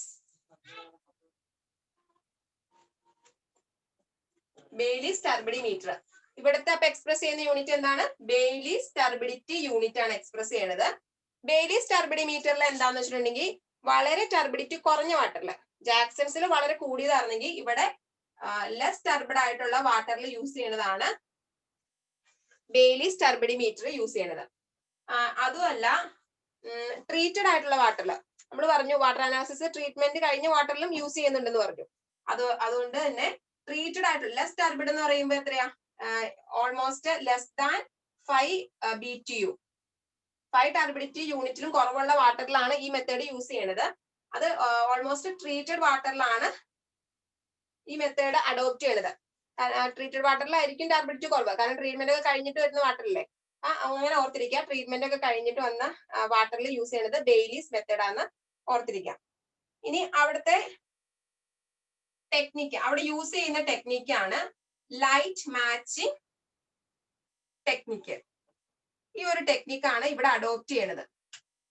ലൈറ്റ് മാച്ചിങ് ടെക്നിക്കാണ് ബെയ്ലീസ് ടർബിഡി മീറ്ററിലെ പ്രിൻസിപ്പിൾ. നമ്മുടെ ഒരു കാര്യം പറയാൻ വിട്ടുപോയായിരുന്നു. ടർബിഡി മീറ്ററിലെ അല്ലെങ്കിൽ ടർബിഡിറ്റി കാൽക്കുലേറ്റ് ചെയ്യാൻ വേണ്ടിയുള്ള ബേസിക് ആയിട്ടുള്ള പ്രിൻസിപ്പിൾ എന്ന് പറയുന്നത് ലൈറ്റ് അബ്സോർപ്ഷനും അതിന്റെ സ്കാറ്ററിംഗും ആണ് ബേസിക് ആയിട്ടുള്ള പ്രിൻസിപ്പിൾ. അതില് ബെയ്ലീസ് ടർബിഡി മീറ്ററിൽ അപ്പൊ യൂസ് ചെയ്യുന്നത് ലൈറ്റ് മാച്ചിങ് ടെക്നിക്സ് ആണ് യൂസ് ചെയ്യണത്. അതെങ്ങനെയാന്ന് വെച്ചിട്ടുണ്ടെങ്കിൽ ഒരു ഗാൽവനൈസ്ഡ് അയൺ ബോക്സ്, അത് നമുക്ക് അറിയണ്ട കേട്ടോ, ജസ്റ്റ് പറയുന്നുള്ളൂ. ഒരു ഗാൽവനൈസ്ഡ് അയൺ ബോക്സ്, അതിന്റെ അറ്റത്ത് 2 ഗ്ലാസ് ട്യൂബ് വെച്ചിട്ടുണ്ടാവും. ഒരറ്റത്ത് ഒരു 250 വാട്ടിലുള്ള ബൾബ് വെച്ചിട്ടുണ്ടാവും വിത്ത് റിഫ്ലക്ടർ. എന്നിട്ട് ഈ 2 ഗ്ലാസ് ട്യൂബും നമ്മൾ അതിന്റെ 4 സൈഡും കോട്ട് ചെയ്യുവാണ്. എന്ത് വെച്ചാൽ കോട്ട് ചെയ്യുന്നത് വെച്ചാൽ ബ്ലൂ കളർ കൊബാൾട്ട് പ്ലേറ്റ് വെച്ച് കോട്ട് ചെയ്യും. അത് എന്നിട്ട് നമുക്ക് ആ 2 ഗ്ലാസ് ട്യൂബില്, ഒരു ഗ്ലാസ് ട്യൂബില് നമുക്ക് ടെസ്റ്റ് ചെയ്യാനുള്ള സൊല്യൂഷൻ ടെസ്റ്റ് ചെയ്യാനുള്ള വാട്ടറും ഒരെണ്ണത്തില് സ്റ്റാൻഡേർഡ് സൊല്യൂഷനും ആയിരിക്കും എടുത്തേക്കണത്. മനസ്സിലായോ? ഒരു ഗാൽവനൈസ്ഡ് ബോക്സ്, അതിൽ ഒരറ്റത്ത് 250 വാട്ടുള്ള ബൾബ് റിഫ്ലക്ടർ വെച്ച് വെച്ചേക്കുന്നു. ഒരു എൻഡില് 2 ഗ്ലാസ് ട്യൂബ് പ്ലേസ് ചെയ്തേക്കുന്നു. ആ ഗ്ലാസ് ട്യൂബ് 4 സൈഡിലും കോട്ട് ചെയ്തിട്ടുണ്ട്. എന്ത് വെച്ച്? ബ്ലൂ കൊബാൾട്ട് പ്ലേറ്റ് വെച്ച് കോട്ട് ചെയ്തിട്ടുണ്ട്. എന്നിട്ട് ഈ ഗ്ലാസ് ട്യൂബില് ഒരെണ്ണത്തില് നമ്മുടെ സ്റ്റാൻഡേർഡ് സൊല്യൂഷൻ, നമുക്ക് സ്റ്റാൻഡേർഡ് സൊല്യൂഷൻ വെച്ചാൽ ടർബിഡിറ്റി എത്രയാണെന്ന് അറിയാവുന്ന ഒരു സ്റ്റാൻഡേർഡ് സൊല്യൂഷനും ഒരു ഗ്ലാസ് ട്യൂബില് നമുക്ക് ടെസ്റ്റ് ചെയ്യാനുള്ള വാട്ടർ എടുത്തു. എന്നിട്ട് ഈ ബ്ലൂ കൊബാൾട്ട് പ്ലേറ്റ് വെച്ചേക്കുന്നതുകൊണ്ട് തന്നെ ഈ രണ്ട് സൊല്യൂഷനും, ഒന്ന് സ്റ്റാൻഡേർഡ് സൊല്യൂഷനും ഒന്ന് വാട്ടർ സാമ്പിളിനും ബ്ലൂ കളർ വരേണ്ടതാണ്. പക്ഷെ ഇങ്ങനെ ബ്ലൂ കളർ വന്നില്ലെങ്കിൽ ആ സൊല്യൂഷൻ, വാട്ടറിനാണ് നമുക്ക് ടെസ്റ്റ് ചെയ്യേണ്ടത്, അത് മാറ്റില്ല. ആ സൊല്യൂഷൻ, സ്റ്റാൻഡേർഡ് സൊല്യൂഷൻ മാറ്റിക്കൊണ്ടിരിക്കും.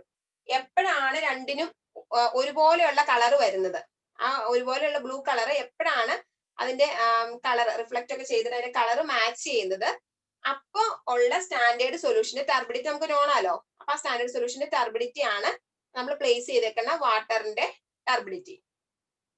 അതാണ് അവിടെ ലൈറ്റ് മാച്ചിങ് ടെക്നിക്സ് എന്ന് പറയുന്നത് കേട്ടോ. സംഭവം മനസ്സിലായി എന്ന് വിചാരിക്കുന്നു. ലൈറ്റ് മാച്ചിങ് ടെക്നിക്സ് ആണ് ബെയ്ലീസ് ടർബിഡിമീറ്ററിൽ അഡോപ്റ്റ് ചെയ്യണമെന്ന് ഓർത്തിരിക്കാം. ഇനി ഒരെണ്ണം കൂടെ ഉണ്ട്, നെഫ്ലോമീറ്റർ.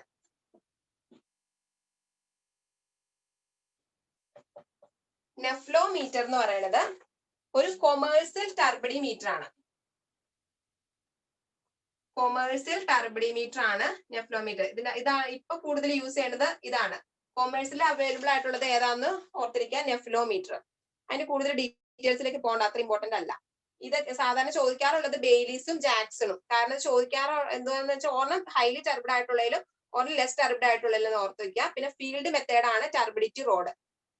പിന്നെ നെഫ്ലോമീറ്റർ എന്ന് പറഞ്ഞാൽ കൊമേഴ്സ്യൽ ആയിട്ടുള്ള ഒരു ടർബിഡിമീറ്റർ ആണ് നെഫ്ലോമീറ്റർ. അപ്പൊ നമ്മുടെ ടർബിഡിറ്റിയുടെ കാര്യം കഴിഞ്ഞു. ഇനി ഓർഡർ ആൻഡ് ടേസ്റ്റ്. ടൈം ആയില്ലേ? ഈ മെത്തേഡ് ഇതോട് പറഞ്ഞിട്ട് നിർത്താട്ടോ.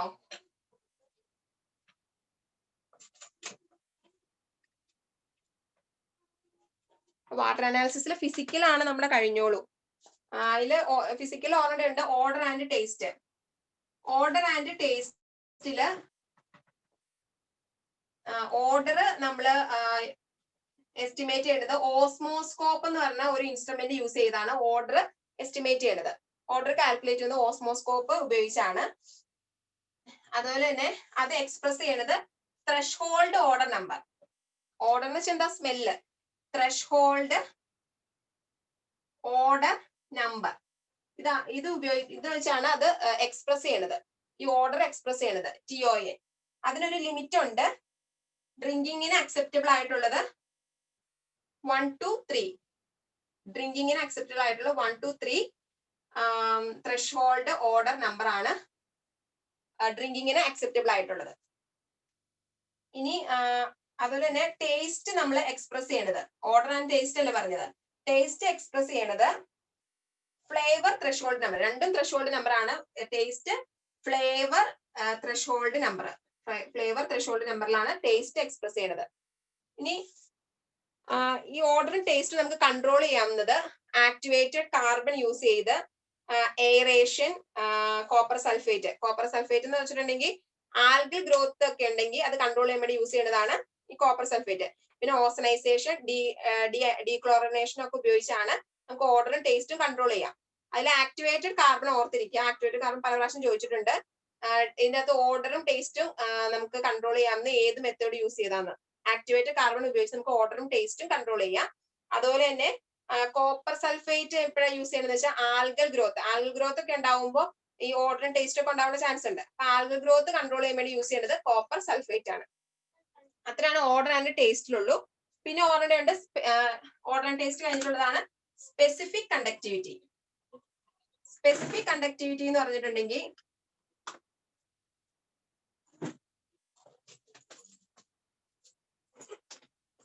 ഡിസോൾഡ് സോൾട്ടിന്റെ കണ്ടന്റ് പ്രസൻസ് അറിയാനുള്ളത്. Presence of dissolved salt. ഇതിനു വേണ്ടി നടത്തുന്ന ടെസ്റ്റ് ആണ് സ്പെസിഫിക് കണ്ടക്ടിവിറ്റി ടെസ്റ്റ് എന്ന് പറയുന്നത്. ഡിസോൾഡ് സോൾട്ടിന്റെ പ്രസൻസ് അറിയാൻ വേണ്ടി നടത്തുന്നതാണ് സ്പെസിഫിക് കണ്ടക്ടിവിറ്റി ടെസ്റ്റ്. ഇപ്പൊ ഫിസിക്കൽ മെത്തേഡ് നമ്മൾ പറഞ്ഞു, ടെമ്പറേച്ചർ, കളറ്, ടർബിഡിറ്റി, പറഞ്ഞു ഓർഡർ ആൻഡ് ടേസ്റ്റും സ്പെസിഫിക് കണ്ടക്ടിവിറ്റി. അപ്പോ സ്പെസിഫിക് കണ്ടക്ടിവിറ്റി ഡിസോൾഡ് സോൾട്ട് അതിനു വേണ്ടിയാണ് അറിഞ്ഞിരിക്കുക കേട്ടോ. അത്രയാണ് നമ്മുടെ ഫിസിക്കൽ മെത്തേഡ് കഴിഞ്ഞു. പിന്നെ ഒരു ബാക്ടീരിയോളജിക്കൽ മെത്തേഡ് ഞാൻ പറഞ്ഞു, നമുക്കത് സിലബസിൽ ഇല്ല. അതിന്റെ പേര് ജസ്റ്റ് ഞാൻ പറയട്ടെ, പേരും കൂടി പറയട്ടെ കേട്ടോ. നമുക്ക് അടുത്ത ദിവസം കെമിക്കൽ മെത്തേഡ് എടുക്കാം. ജസ്റ്റ് പേര് മാത്രമേ ഉള്ളൂ.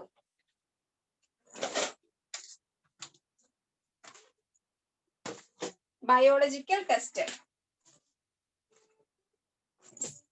രണ്ടാമത്തെ മെത്തേഡാണ് ബയോളജിക്കൽ മെത്തേഡ് അല്ലെങ്കിൽ ബയോളജിക്കൽ അനാലിസിസ്. അത് നമ്മള് അതിന്റെ ഫസ്റ്റ് മെത്തേഡാണ് total count. Total count or agar plate count.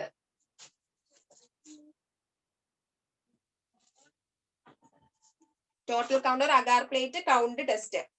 അതെന്ന് വെച്ചിട്ടുണ്ടെങ്കിൽ നമ്മൾ ഒരു ബാക്ടീരിയയുടെ കോളനി ഫോം ചെയ്യുക. അതിന് സ്യൂട്ടബിൾ ആയിട്ടുള്ള ടെമ്പറേച്ചറും കണ്ടീഷൻസ് ഒക്കെ കൊടുത്തിട്ട് ബാക്ടീരിയ കോളനി അതിന് ഫോം ചെയ്യിക്കുകയാണ്. അതിന് വളരാനുള്ള സാഹചര്യങ്ങളൊക്കെ ഉണ്ടാക്കി കൊടുത്തിട്ട് എന്നിട്ട് അങ്ങനെ ഈ അഗാർ പ്ലേറ്റിലാണ് അത് കണ്ടക്ട് ചെയ്യണത്. അങ്ങനെ ചെയ്ത് കഴിയുമ്പോൾ അവിടെ ഉണ്ടാവുന്ന കോളനീസിന്റെ നമ്പർ കാൽക്കുലേറ്റ് ചെയ്യും. നമ്മുടെ പോർട്ടബിൾ വാട്ടറിൽ ഒരു 100 കൂടാൻ പാടില്ല എന്ന് പറയുന്നത്. പോർട്ടബിൾ വാട്ടറിൽ 100 കൂടാൻ പാടില്ല. ആ കോളനിയുടെ number should not exceed 100 per ml.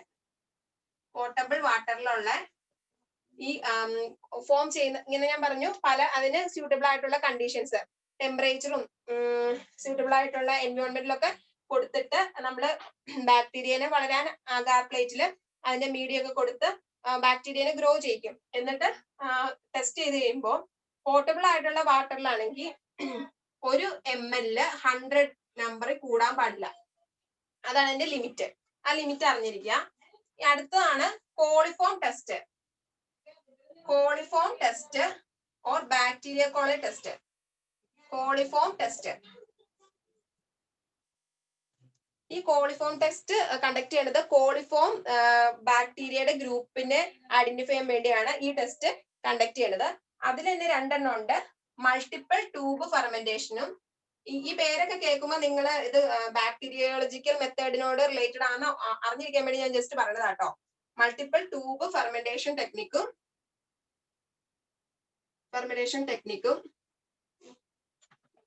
Membrane filter ടെക്നിക്കും. Membrane filter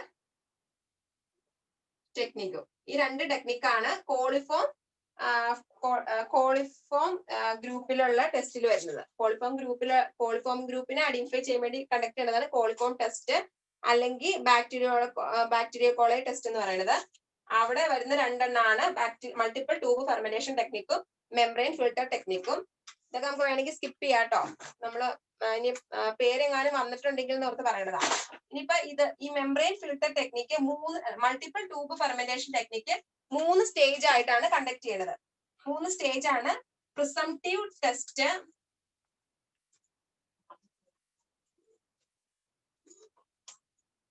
confirmed test, completed test.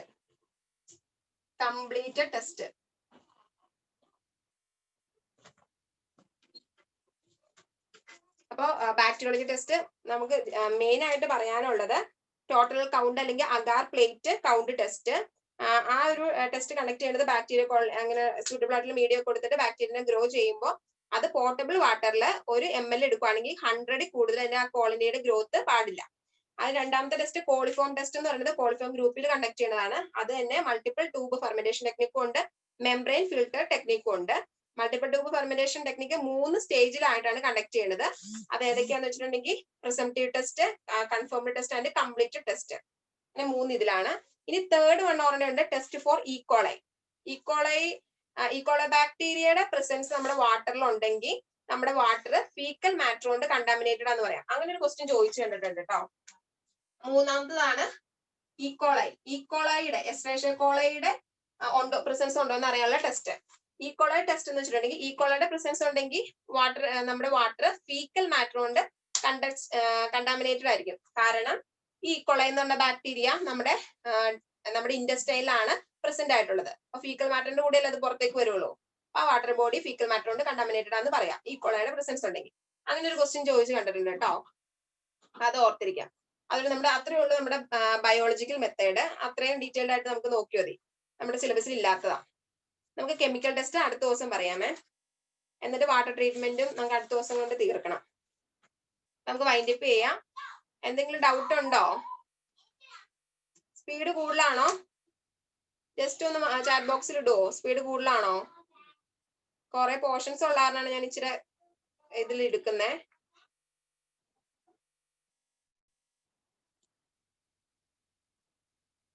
Speed കൂടുതലുണ്ടോ? Just ഒന്ന് ചാറ്റ് ബോക്സിൽ ഇടുവോ? അല്ലെങ്കിൽ പറഞ്ഞാ മതി. ഓക്കെ, അപ്പൊ നമുക്ക് വൈൻഡ് അപ്പ് ചെയ്യാം കേട്ടോ. നാളെ ഇനി ഇപ്പൊ മൺഡേയിൽ കണ്ടിന്യൂ ചെയ്യാം. Thank you.